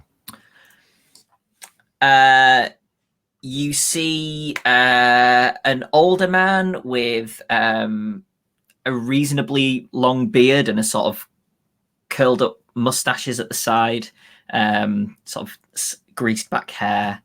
And he's sat on a sort of wooden chair at a wooden table with a candle on it. and he's got a sort of big sort of journal notepad thing out in front of him, and he's obviously been writing in there. Go on. Does he obviously, like, initially there's nothing that jumps out in terms of weirdness, and also does it look like he's been there for a while, or is he kind of it looks relatively bedded in here. Yeah. So where you come in, there's sort of 2 more rooms to the right, so none of them are doored off, but they're almost like the wall kind of comes out, 3/4 of the building, and then you've got another section of thing there, and then the wall comes out again, and you've got another section of building there. So there's kind of 3 separate sections, and you're in kind of the westernmost section here. So there's 2 more over. So there's no sort of bedding or anything in here, but you could imagine that he's maybe set himself up with that in another room. Okay. Dane will just say, "Oh, thank you for letting us in. I'm such an idiot. I'm here with my friends. I took them out for a walk, and we've been lost, and the night has come. It's freezing outside. I'm sorry. Do you have room? There's the 2 of us, and there's 2 more coming behind us. I can let them know where we are, but can we stay here yes. Is there room? Yes, of course. Yes. I've made there's no fireplace here, but I've made a fire in the far room there. So we'd maybe have to move that out of the way to fit us all in. But yes, of course. Can't have you out in the cold. Dane's making a bit of a show of looking relieved, and he's going to head up to the man and sort of put his hand out and say, "Thank you so much, Dane Harrow." Oh, William Smith, he says, shakes your hand. William, great to meet you. I'll make a point of looking all like cold and shivery and just be like, Miss Wallace, and shake his hand as well. I'm trying to observe him very closely. Probably trying to be subtle, but not succeeding as well as I'd like. What? Yeah, sorry, Dane is trying to think of some excuse to basically not head right outside and find the 2 other people who he says are now waiting in the cold. William, upon speaking to Jemima, says, "Miss Wallace, I just want you to know that I am a huge supporter of gender equality. You seem like a learned woman. Have you been to university, perhaps?" Yes, I'm a professor, in fact. I could tell from your well-spoken, though chilly voice. Well, it is rather chilly outside. I hope you forgive me. I'm sure if Miss Wallace was leading this walk, we wouldn't find ourselves in this position. I just shake my head. And are you here for the night, or have you been? Are you staying for a while? No, I've been here for a few days. I'm working on some writing. I like to get away when I'm doing so. Are you writing about the island, or just looking for some peace and quiet? I'm just some peace and quiet. It's not about the island. I'm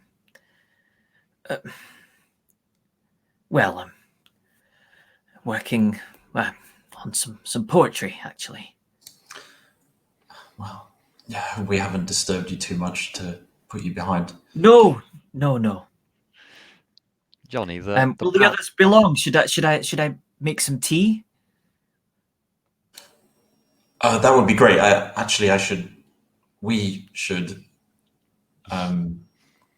We should go and find them, make sure they know their way. Yes, I better go with you. Make sure you don't get further lost on the journey. I'm sure it won't take long to find them. No, you're right. I will follow your lead. Jonny, while that brief conversation there was going on before, does the powder have any odor, and is it obvious once thrown? As in, is it bright and colorful, or would you not notice it? It does not have any odor. If somebody didn't see you go, nah, and you didn't throw like a bucket full, somebody might think it was sort of something had shaken some dust from the ceiling or something. It could quite easily be that kind. They would probably see something, but it would be like when dust falls in front of a I've got lamp you. or whatever. In that case, I will take as little as I possibly can in my hand while kind of behind him a little bit while they're having their conversation, looking around the room, and then sneeze very loudly, vaguely in his direction, throwing a little bit at him at the same moment, and watching very closely just to see if anything looks odd about him at all. Okay, can you both make me sanity rolls, please?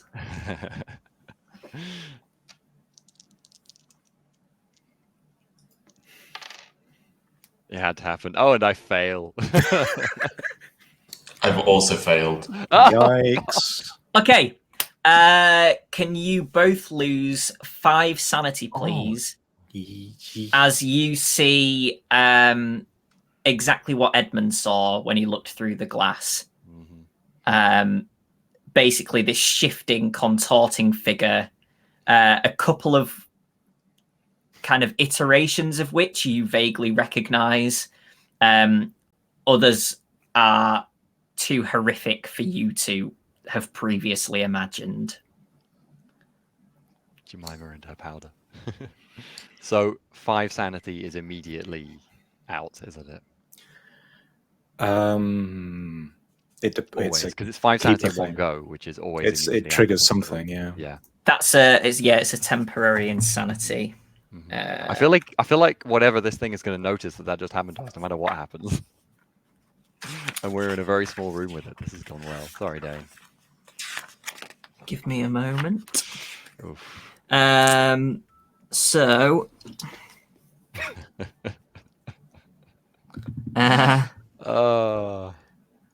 I was really thinking there should be something odd about it, if it's a horrifying thing. So I'm going to risk it and assume that it's probably human. So, Jemima faints. Okay. And Dane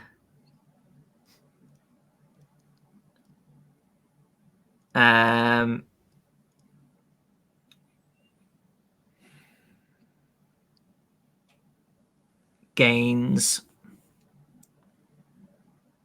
Oh, what happens to Dane is as this sort of shifting mass is in front of him, suddenly it sticks on one, which is a creature with a bloated belly and a pinhole mouth, which he remembers having dreamt about years before when recovering from a climbing incident in a monastery, and just stares at this thing in front of him. So, Jemima is on the floor and Dane is frozen in place. William Smith stands up from his chair and walks to the door and opens it, and kind of runs out in a straight line in front of the bothy and starts shouting, "Help! I'm not sure where you are, but your friends, something's happened in here. Please, one of them's attacked the other. Please help!" And then kind of turns round and starts heading back towards the building, and kind of still shouting as he's moving back towards the bothy, and kind of stands just outside the door. Hello? Would we have heard anything from inside the bothy from being stood basically like pretty much next to it, but like tucked around the side? Probably not. There were no loud noises in what happened, and there's a wind that's going in the direction sort of to take the sound away from you, essentially. Maybe a very overloud sneeze. Yes. Is there any? You said that we could, because we could see a bit of light from the bothy. Are there any like shutters or window type? Would that have just been light through the door that we'd have seen? previously? There's the window at the front, which is kind of into this room. But that's out the front. You said, now then, Yeah. were we in a position to see him running out? If you're round the side of the bothy, you may have seen the back of him once he'd got a decent way Right. away from the building. And how quickly did he run out after the powder hit? Was it... I mean, you don't know. No, well, no. You can't ask that question. I suppose, yeah, if you'd heard the sneeze, we'd say probably 20 to 30 seconds after that. Okay. I don't want to move forward just yet. I want to pull the knife out of the pocket. Oh no, Edmund, did you take it off me? I think I did, yeah. You did. Yeah. In that case, I might just put my hand on yours as if to kind of, I don't know whether you're going to move forward or not, but as if to kind of stop you. How far away was he running? Like, could we whisper and not be in earshot? Does that Definitely, yes, yeah. Yeah, He's run sort of 50 feet out of the front and then stopped and started shouting at that point. I didn't hear anything. Do you trust it? Given what we thought we might find, I'm not sure I do. Has he stopped shouting now? Or is he still shouting? He shouts for... He runs out, shouts at the sort of end of where he runs to, and then starts sort of walking back towards the bothy and shouting as he goes. And then kind of stops outside the door and is continuing to sort of... Every few seconds or so, he'll shout.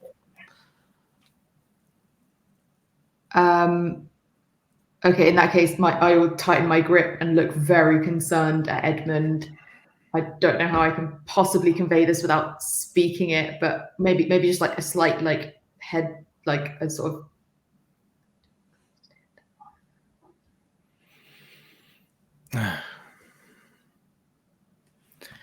I guess I would silently gesture towards the bothy and then, like, questioning gesture away.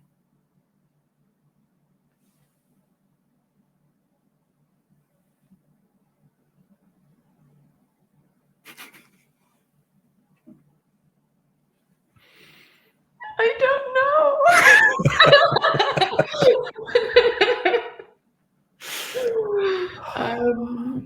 I think Eliza is frozen for a few seconds. Is there any looking behind us? Is there any sort of cover or sort of shrubs or stuff like that we can retreat to and quietly... Oh, you're on mute. You're down the side of the building, aren't you? Mm. So about 50 feet behind you is cliff down to the then beach below, but right. a drop. So there's not much here. There's obviously the back of the bothy as well, which you can get behind safely without fear of falling. But yeah. I might silently try and gesture that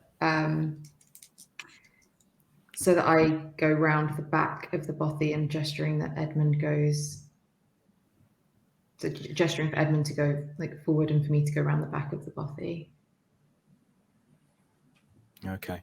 I might sort of whisper to, like, pull you round the back and look, I can confront him. I don't know what I'll do. Or I can cast this spell, but I don't know what that will do either.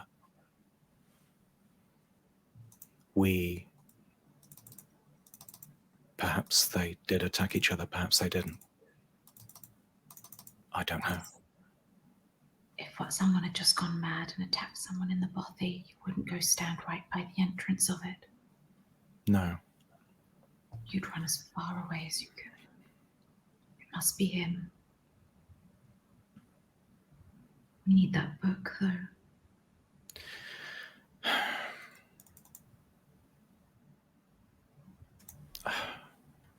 And if that knife can hurt him,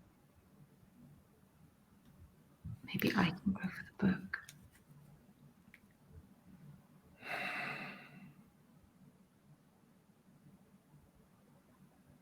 I can try, I guess. I've seen him before.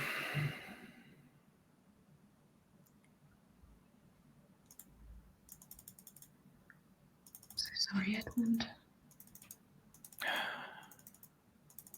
Well, good luck. Kiss him on the cheek before starting to slowly stealth my way around. And I guess I will slowly walk around to the front.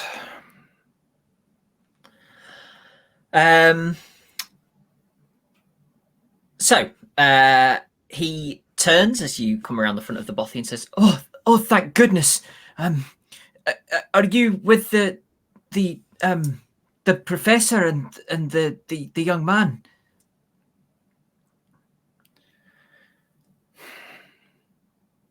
He attacked her. Look, you can see through the windows. He's just standing there. I'm just staring at him, I think. I'm just staring at him. Okay. Please, Yeah. look, you can see what's happened.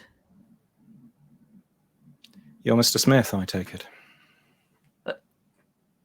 Yes, how did you know that? Oh, I don't know. Perhaps we've met before. I don't think so. Oh, yes. Yes, I remember you. Mm. Do you want to come in?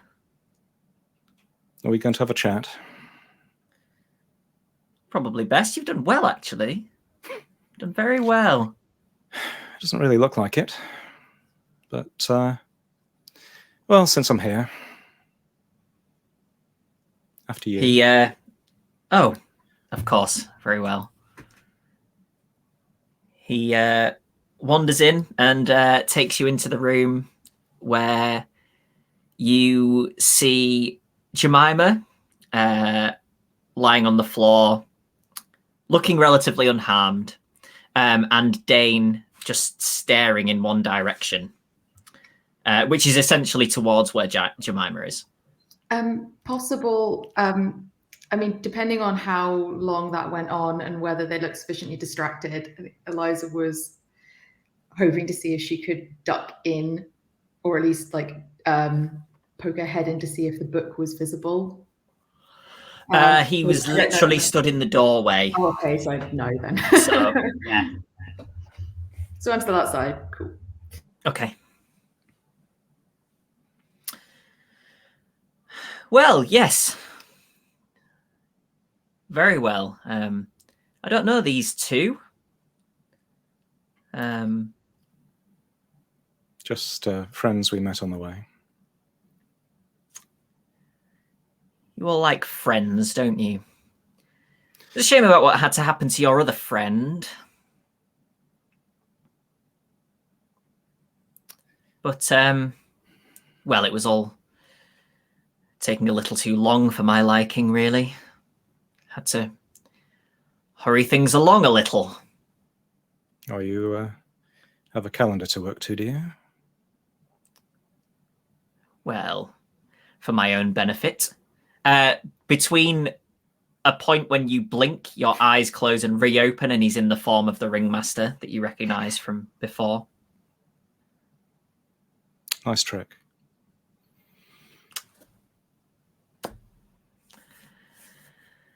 Yes. Well, we're here now. Any questions for me? Well, one or two, I suppose. What is all this about? What do you want? Why do you keep playing with us? What can you possibly gain from all of this? Have you ever... You're a man of science, I believe, Mr. Carter. Is that correct? Well, that was my training. I suspect, well, with the things I've seen, it's hard to say now, but yes, originally. Have you ever used a magnifying glass to set fire to an anthill? I can't say I have. Well, it's very much like that, really. A very simple pleasure. Pass one's time. Of course, I have grander schemes and things that I'm required to do, and actually some of this is to do with that.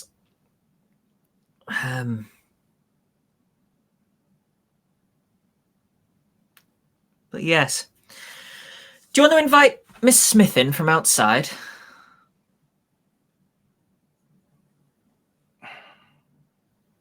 Why don't you do that yourself? Miss Smith? He pulls open a drawer on the table and pulls out the book that you recognize. I don't think I come forward. I think I am still frozen outside thinking. Freezing literally and figuratively here. I was Really wondering where wishing I that had my gun on me. I was wondering where that had got to. Did you like my previous outfit, by the way, Mr. Carter? Oh, you have so many. The William Smith outfit. You do have a fondness for Smith, don't you? Well, it's an everyman name, isn't it? The Order.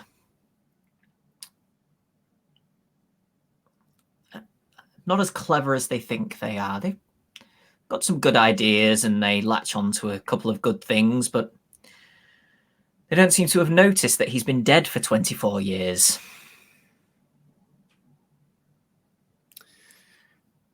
Careless. Still, plays to my advantage. So what did you show, Netta? Oh, everything. Of course. And what killed her?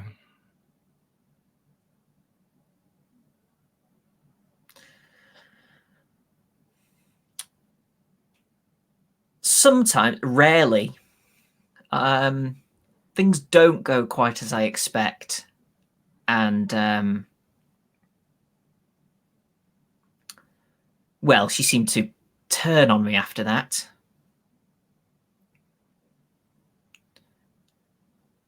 I couldn't have her revealing these things to other people that weren't ready to learn them.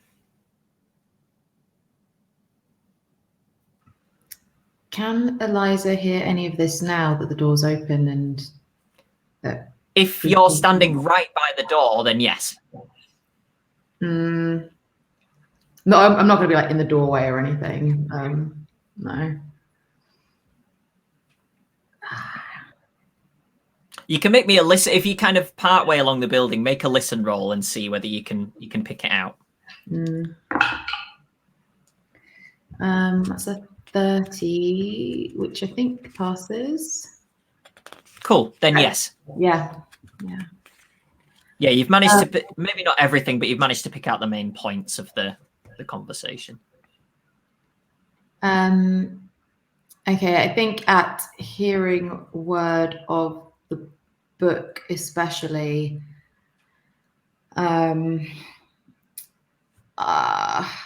I think there's a lot going through the head right now, including whether it's better to run and make sure there's a survivor to tell the tale. Thinking about that last ferry back. But everything else is still so far away. I will step into the doorway. Ah, good. Hello, Miss Smith. Good to see that somebody gives me the reverence I deserve, and then kind of looks at Edmund, slightly annoyed.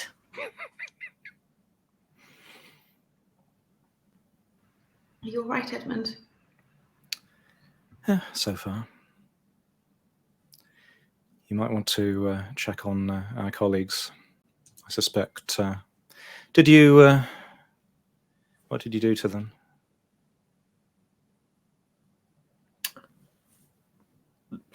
I did nothing to them. Your professor friend there seems to have got hold of something somehow. Sent them both mad. Much like I did to you, if I remember correctly, Mr. Carter. I did warn her about that. Still. Where is the book just now? Is it still in the drawer, or did he take it out in his hand? He's got it. He's got it in his hand. How close are Edmund and the ringmaster standing? I don't know. How far into the room has Edmund gone?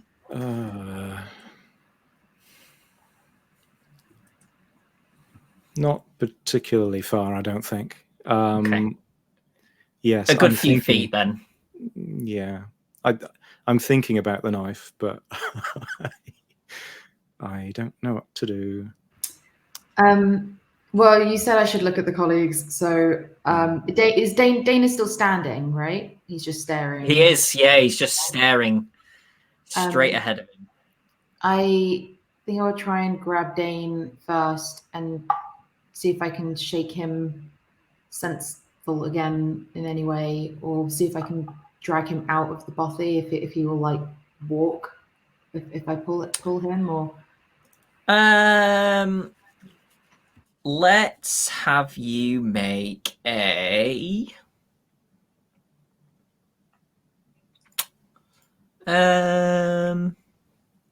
maybe a strength roll, I guess, to kind of shake him into. Okay. Oh no, I rolled an 86 and needed a 35. Okay. You shake him, and you think his eyes kind of dart over towards you for a second, but then he's kind of back in his fixated state. And I guess I might then go down to Jemima and see again if I can like wake her at all. So if you kind of move her a little, and also William Smith, the ringmaster, whoever kind of watches you as you walk past as well, because Jemima's pretty near where he's stood. Oh, maybe not so sure. Not okay. Probably 5 feet away, but relatively. Okay, I'll be close. very much on the other side. Yeah. I might. What now? Then is it possible for me to kind of maneuver myself so that Eliza is one side of the ringmaster, and I kind of walk around the other side, so we're kind of between us? Yes, that's entirely possible. I will be doing that. Okay. Jemima begins to stir as you give her a little shake. Probably a minute or so before she comes around properly, but you think that she's on her way to coming around. I might stay with her then and just keep shaking her, a little gentle tap on the face to do anything I can to try and encourage her to wake and lift her up a bit, or whatever she needs to just slowly come to her senses. He's kind of looking down at you like this, and then kind of turns around and back to Edmund. So where do we go from here, Mr. Mills? Or do you have a preferred name?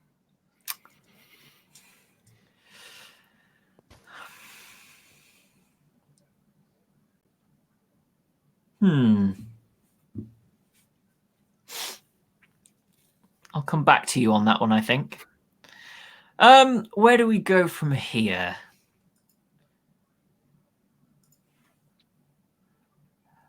I mean,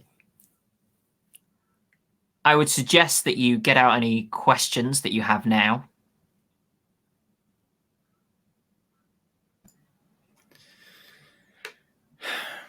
Don't you...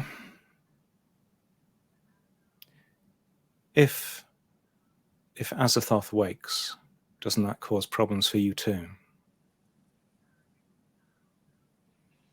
Somebody's been reading. Oh, well. I like to stay informed.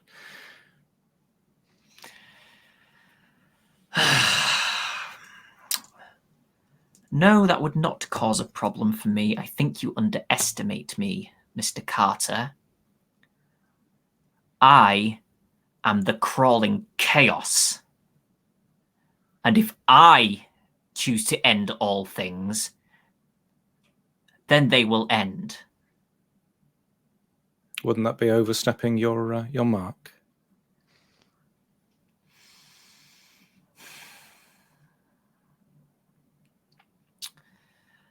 I'm becoming bored. Why do you write books about fairies?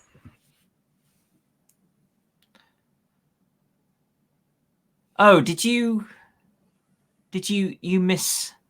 No, that book came out 29 years ago, I believe. Has he turned round? Yes.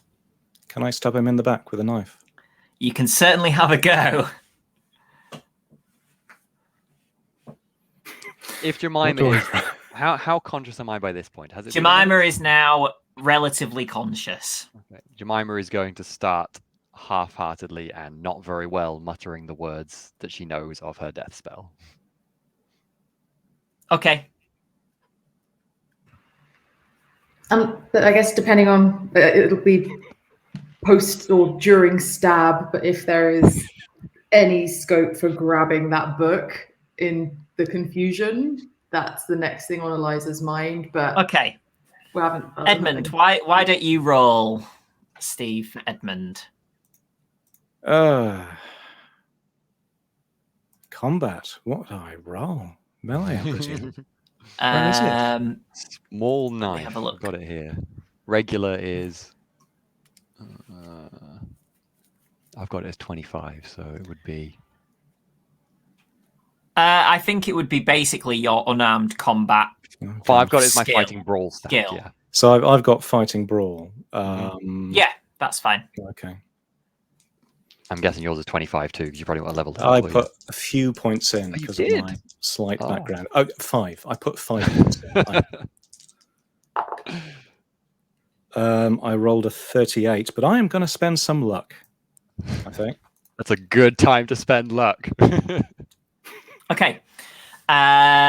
You sink the blade in. And he turns and he looks furious and he says, "Crawling chaos, Carter!" and pushes you back against the wall at full force and knocks you out. Right. Does that drop the book if he does that? No, I'm afraid not. And he turns. And which spell was Jemima doing, Sam? I'm trying to cast the death spell upon him. Oh, It takes three rounds. Okay.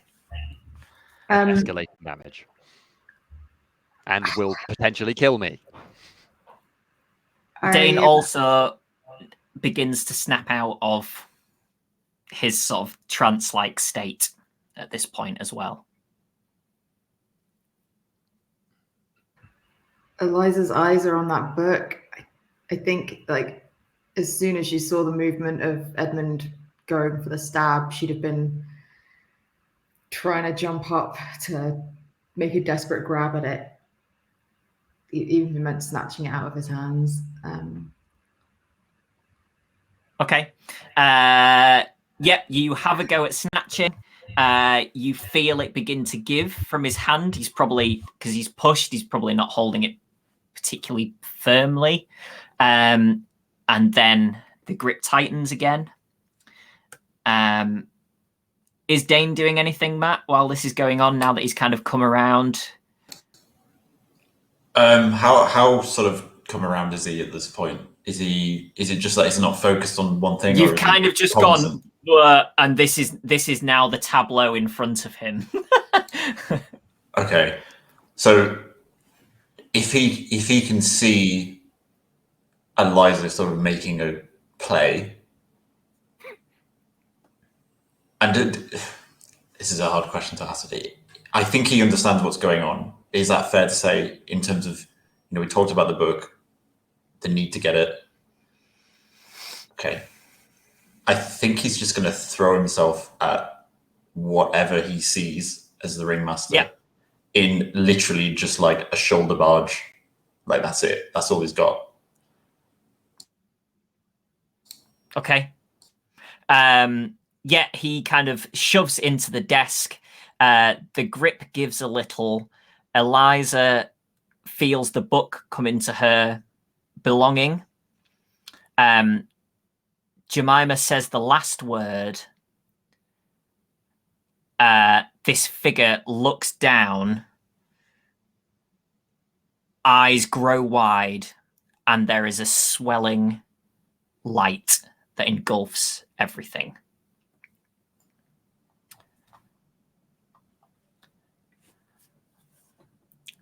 The sun rises on Monday, November the 25th, 1929. Melvin Caffey sits down to breakfast, sips his tea, and picks up the paper. There's a report of an explosion on the Isle of Iona, and that the bodies of 2 people have been found in the wreckage of a shack at the north of the island. It also reports that 2 people travelling with them have been arrested in relation to the incident. It goes on to describe several strange goings-on recently on the island. Names of those involved are listed. Melvin puts the paper down and goes to make a phone call. At 8:03 a.m, the ferry from Finnefort pulls into the bay at Ballamore. 2 men in police uniforms stand waiting there, watching over 3 handcuffed people. A man in priest's clothing, another man, and a woman. Another 2 men in police uniforms dismount the ferry and begin conversing with the others. A woman leaves the ferry shortly afterwards, and passing the police, says, "Lovely chatting with you, officers," and continues strolling towards the main part of the village. She takes a right and then a left, and walks with quiet purpose towards the 5th building along the street. She checks the door handle, and it's locked. She pulls a pair of hairpins from her hair, and after a couple of scratches and a click, the door is open. She walks straight through the front room, where there is a desk and an interview table with 3 chairs around it, and through a door into the back room. She rifles through a number of drawers, looking pleasantly surprised as she removes a knife with an ornate handle and places it on top of the cabinet.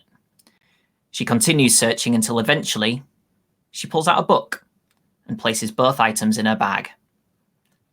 She heads back out of the building, takes a right and then a left, and heads back towards the ferry. She hears the bell ring, signalling the ferry's imminent departure, and picks up her pace a little.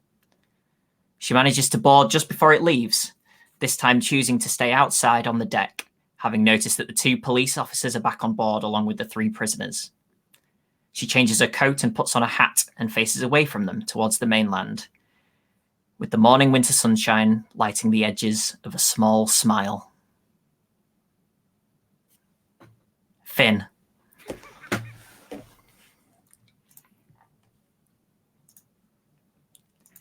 Thanks, everyone. That's the end.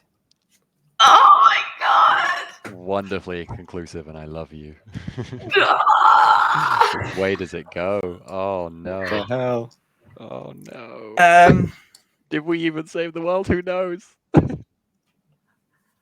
I hope that everyone has enjoyed that. Please, if you have any questions or comments, put them in the chat. I'll do a quick run through of stuff. Tuesday night, Blades in the Dark. Wednesday night, Simba Room. First Saturday of every month, one shots. Please join us on our Discord and our social media. That's basically all the promo. And now that's done, I feel empty. That was so good, Jonny. You could just fade away Amazing. now. That's it. What, Jonny? Yeah, Jonny just fades. Gradually, screen would goes be- black. That would be spooky. I hope you all enjoyed that as much as I did, because I really Oh. enjoyed that. Yeah. Oh my god! That's a Good ride. ending. Oh no. Real Oh, the ride. whole ending, everything that happened from our argument, right, to like deciding what to do when we got to the shack, and then me and Dane having that utter shock. I entirely stand by what Jemima did. It was perfect in the moment, and then you guys, and then Edmund's just beautiful like confrontation with him. Oh, Edmund is Oh. just too cool. Oh my god! You're such a Edmund is dick also that we dead don't now. even know who survived. Oh, I feel like we Edmund need a did have- subreddit. Edmund did have some kind of sort of immunity, Yeah, true. like a reduced sort of sanity effect Mm. because of his previous interactions. Yeah, it was perfectly well role played. I loved that. And it just utterly overwhelmed me and Dane. Because Jemima like had to do the power thing almost because she, despite everything she's seen, she still didn't quite believe that it would truly overcome her. Everything that had been said, and she had to know in that moment too. So I'm sorry, Dane. I'm very sorry. I can't believe you got the creature in that was like buried in my character sheet from 9 months ago or so. That's fantastic. And we'll never know whether it was like the knife that made the big difference, or just taking the book from him, or the death spell. Was it all of it combined? Who knows? Did we even beat it at all? Oh no! Thanks, Save the Ginger, again, for everyone. That is a reference to the season 1 Darkwood with the ginger girl who had to be saved.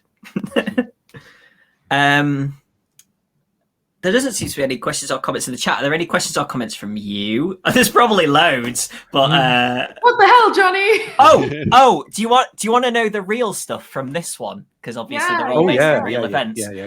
yeah. Most of it. What? So, Netta Fenario, all of the stuff basically to do with her was legit. Apart from the burnt internal organs. Okay, good. So she was found on a hillock with like a cross cut into the side and a knife and no obvious injuries, and all of her jewelry was tarnished silver. Dion was real. Was an actual friend of Netta's, and the things that she said about her were things that she said about her, like that she had sort of gone too far along this way. The reasons that she had gone to the island were the same. The accounts, Mrs. McCrae was real and was who Netta had stayed with, and the accounts that she gave of Netta were real. This is a hell of a trick to pull. It's like, the whole thing's real. You should Yeah. link that. Almost all of it. You should link that article in the chat. Yeah, that I did a lot of the work on that from that article and another article. Although I realised that one of them misquoted the name of the author of Fiona MacLeod. The pen name, it's William Sharp. But that's irrelevant to the story.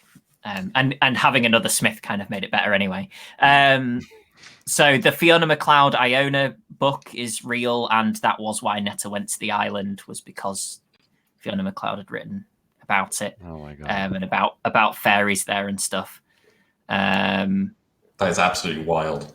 I think like joking that like the finale of this is that actually like the story Call of Cthulhu game just bleeds into real life, and actually it's just all real. We've just played a documentary. But it has basically like real. This is horrifying. Like like this one was the others were like a small little thing that I then built on. This was mostly.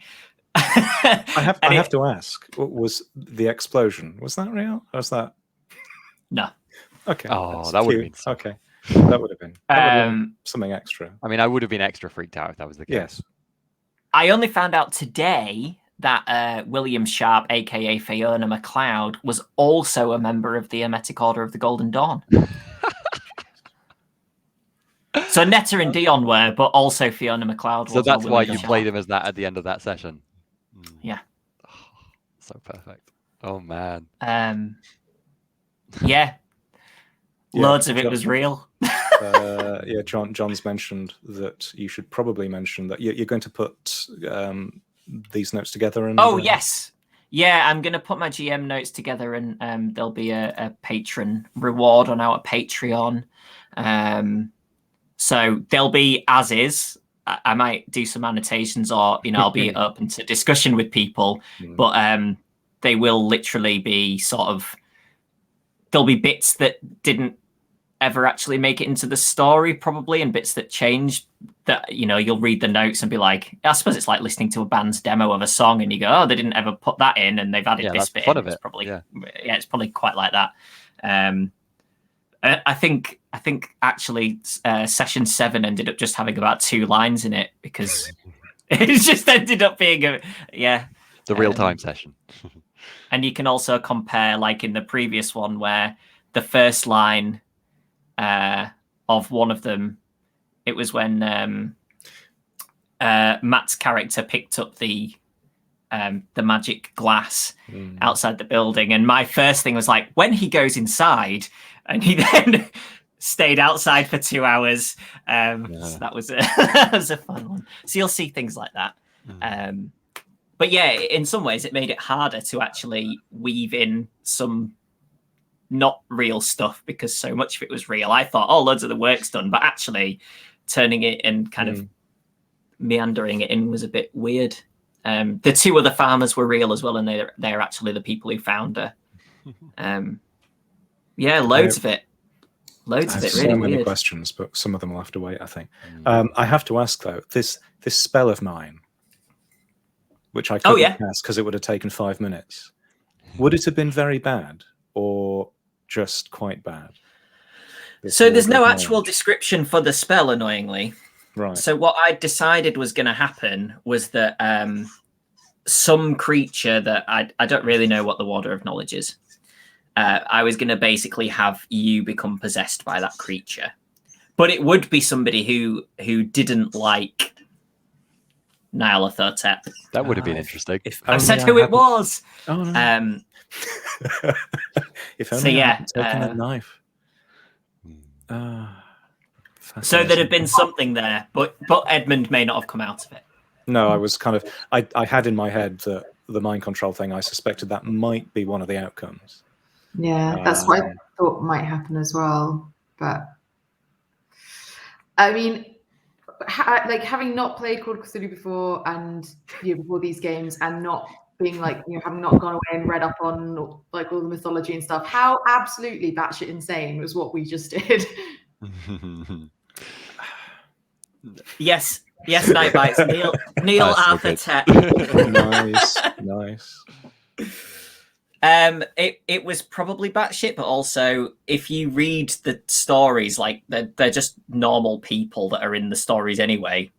So they're it's not like a D&D where you're some souped up person. It's like a man moves into a building that's on the edge of a lake and weird things start happening, and of course he reacts like a human would react. So it's just what you do, isn't it? I mean, running away would have probably been. Well, I don't know. I mean, 2 of us lived. I was gonna say, do you know which 2 of us lived and which 2 died, or is that deliberately vague? Okay.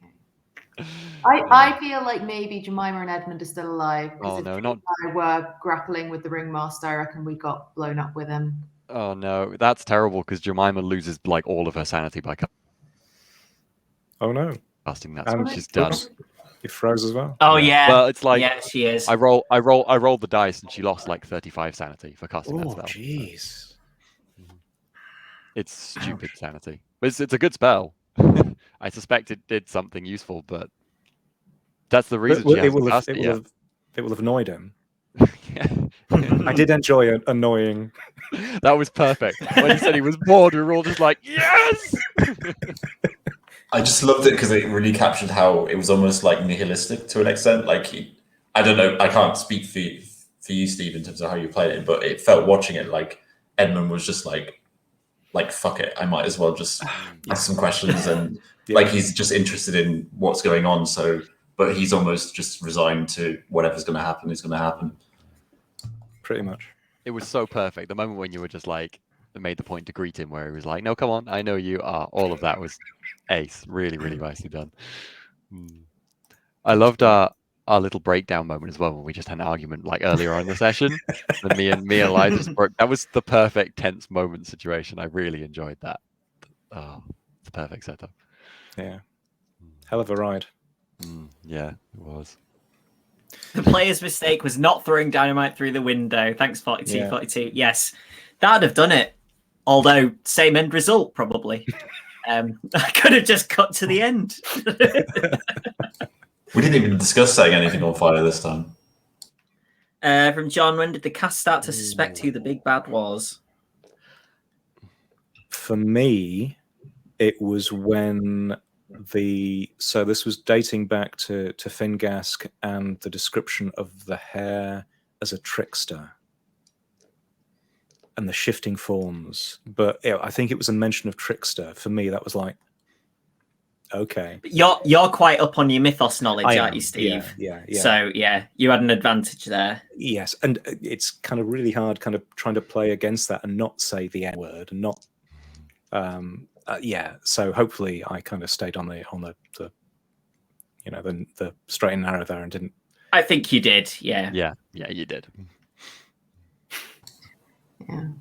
I mean, I have no idea about the mythos and stuff, but like from more of a, in character sort of thing, I guess we found out pretty early on that the ringmaster was probably involved because with the book being missing and all that kind of stuff. But with all the rest of the demon salt and stuff, all that was just whatever, how things kind of played out, I guess.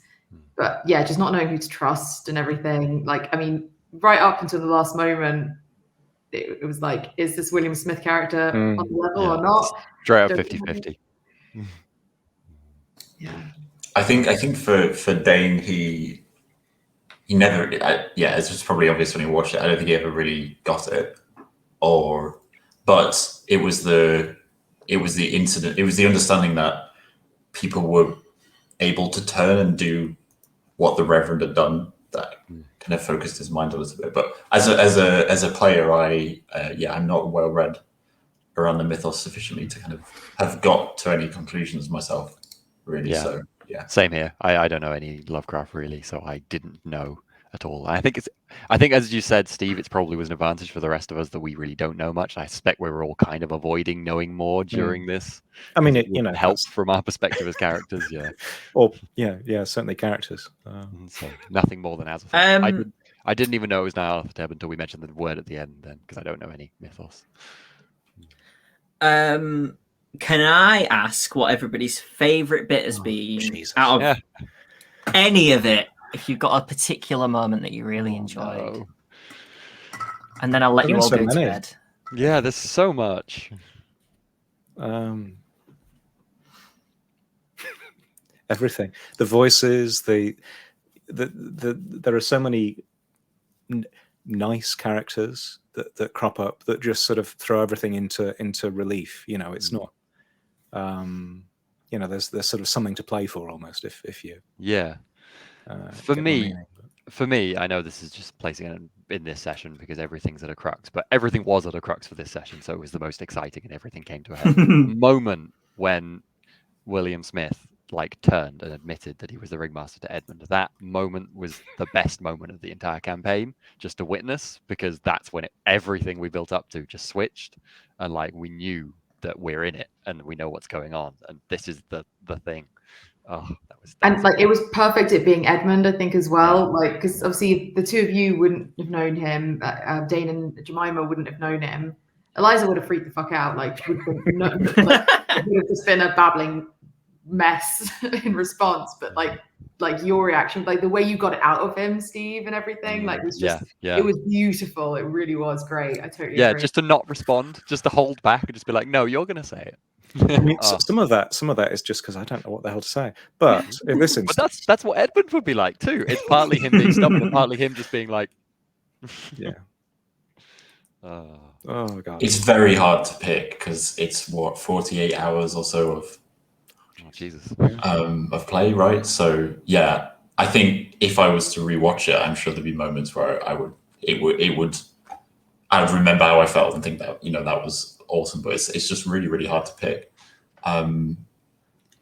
Yeah, I think the bits that, again, as someone who hasn't role played very much, the bits I really liked are where the characters, the authenticity comes through because of the severity of the situation. Like I remember Eliza and with the fiance kind of incident that really stuck with me. I think like even earlier, just with Melvin kind of not leaving when he could have left, and just times like that where the stakes go high but the characters remain consistent. And obviously they felt very earned because I think of the way that I guess you've been able to sort of trail out those kind of incidents. It's not like every episode there was opportunities like that. It was kind of earned because it happened over a relatively long period, I suppose. Yeah, that was always great to see. Yeah. Yeah, it's been great. I'd like to thank all of you guys and Jack and Sky as well for season 1 because they were great in that. If anybody doesn't know, the next thing that I'm going to be doing is Shadows of Esterin, shiny, which will be in a couple of weeks, 2 or 3 weeks. We'll be starting that, I think, hopefully on Mondays still. We're gonna need a while to recover, aren't we? Yes. Yeah, it's like sometimes I finish a book and I start another book straight away, and then sometimes I finish a book and I'm like, I'll leave that overnight and I'll start another one tomorrow. Yeah, because sometimes you don't. It's like when if you eat something really nice, you don't want to eat something else straight away afterwards because then the taste is gone. And it's like that, I think. Do you have a favorite moment, Jonny? I was going to ask. Let's see how that feels. See how. Yeah. Again, I have a number. I really enjoyed. I basically enjoy bits when I surprised everybody. There's quite a few of them. Yeah, I really enjoyed. Obviously, the bit where Melvin didn't go, but also like when his uncle showed up, and everybody was like, "Is that Melvin's uncle? Why is Melvin's uncle here?" So I really liked that, and I really enjoyed the reaction to what happened to Mary Brown. Yeah. Yeah, there were lots of bits that I really liked the sort of sideshow bit in Fingask as well. I think that's one bit from each season, isn't it? Yeah, I really enjoyed. Like, I'd planned the sideshows, and I really enjoyed kind of seeing that they played out relatively how I thought they would in my head, and that people's reactions were quite good to them. The performer definitely stuck with me. The sort of guy trapped inside the contortionist, was it? Yeah. Nightmare Fuel. Thanks for that, Jonny. Nightmare Fuel. Yeah. I was going to say, was there one of the surprises that was the one you were like most looking forward to, or like you thought, or one that you expected to be like the most shocking? I think the Mary Brown. Yeah. Mm-hmm. I think because also, I mean, she wasn't the sort of Kate, nice character, but she was still a long-running NPC that everybody thought was pretty badass. And she'd also, you know, was more powerful than you previously. Yeah. So I thought the effect that would have on your characters to be like, but Mary dealt with this before. Yes. I think that was definitely the closest we all came to going, maybe we should just really leave now. Like, this is definitely over our heads. Yeah. Yeah. And So yeah, I think I definitely. Yeah. Sorry. Yeah, the Reverend, exactly. Yeah. It's Yeah. not just that she got brutally murdered, but Yes, it was the Reverend. yeah, So yeah, that's just extra horrifying. Yeah. And the trip with Dion turning up on Monday was. Oh no. That ending with Dion again. I also really enjoyed the. It's gone out of my brain now. The bits where, like, any bit where you were sort of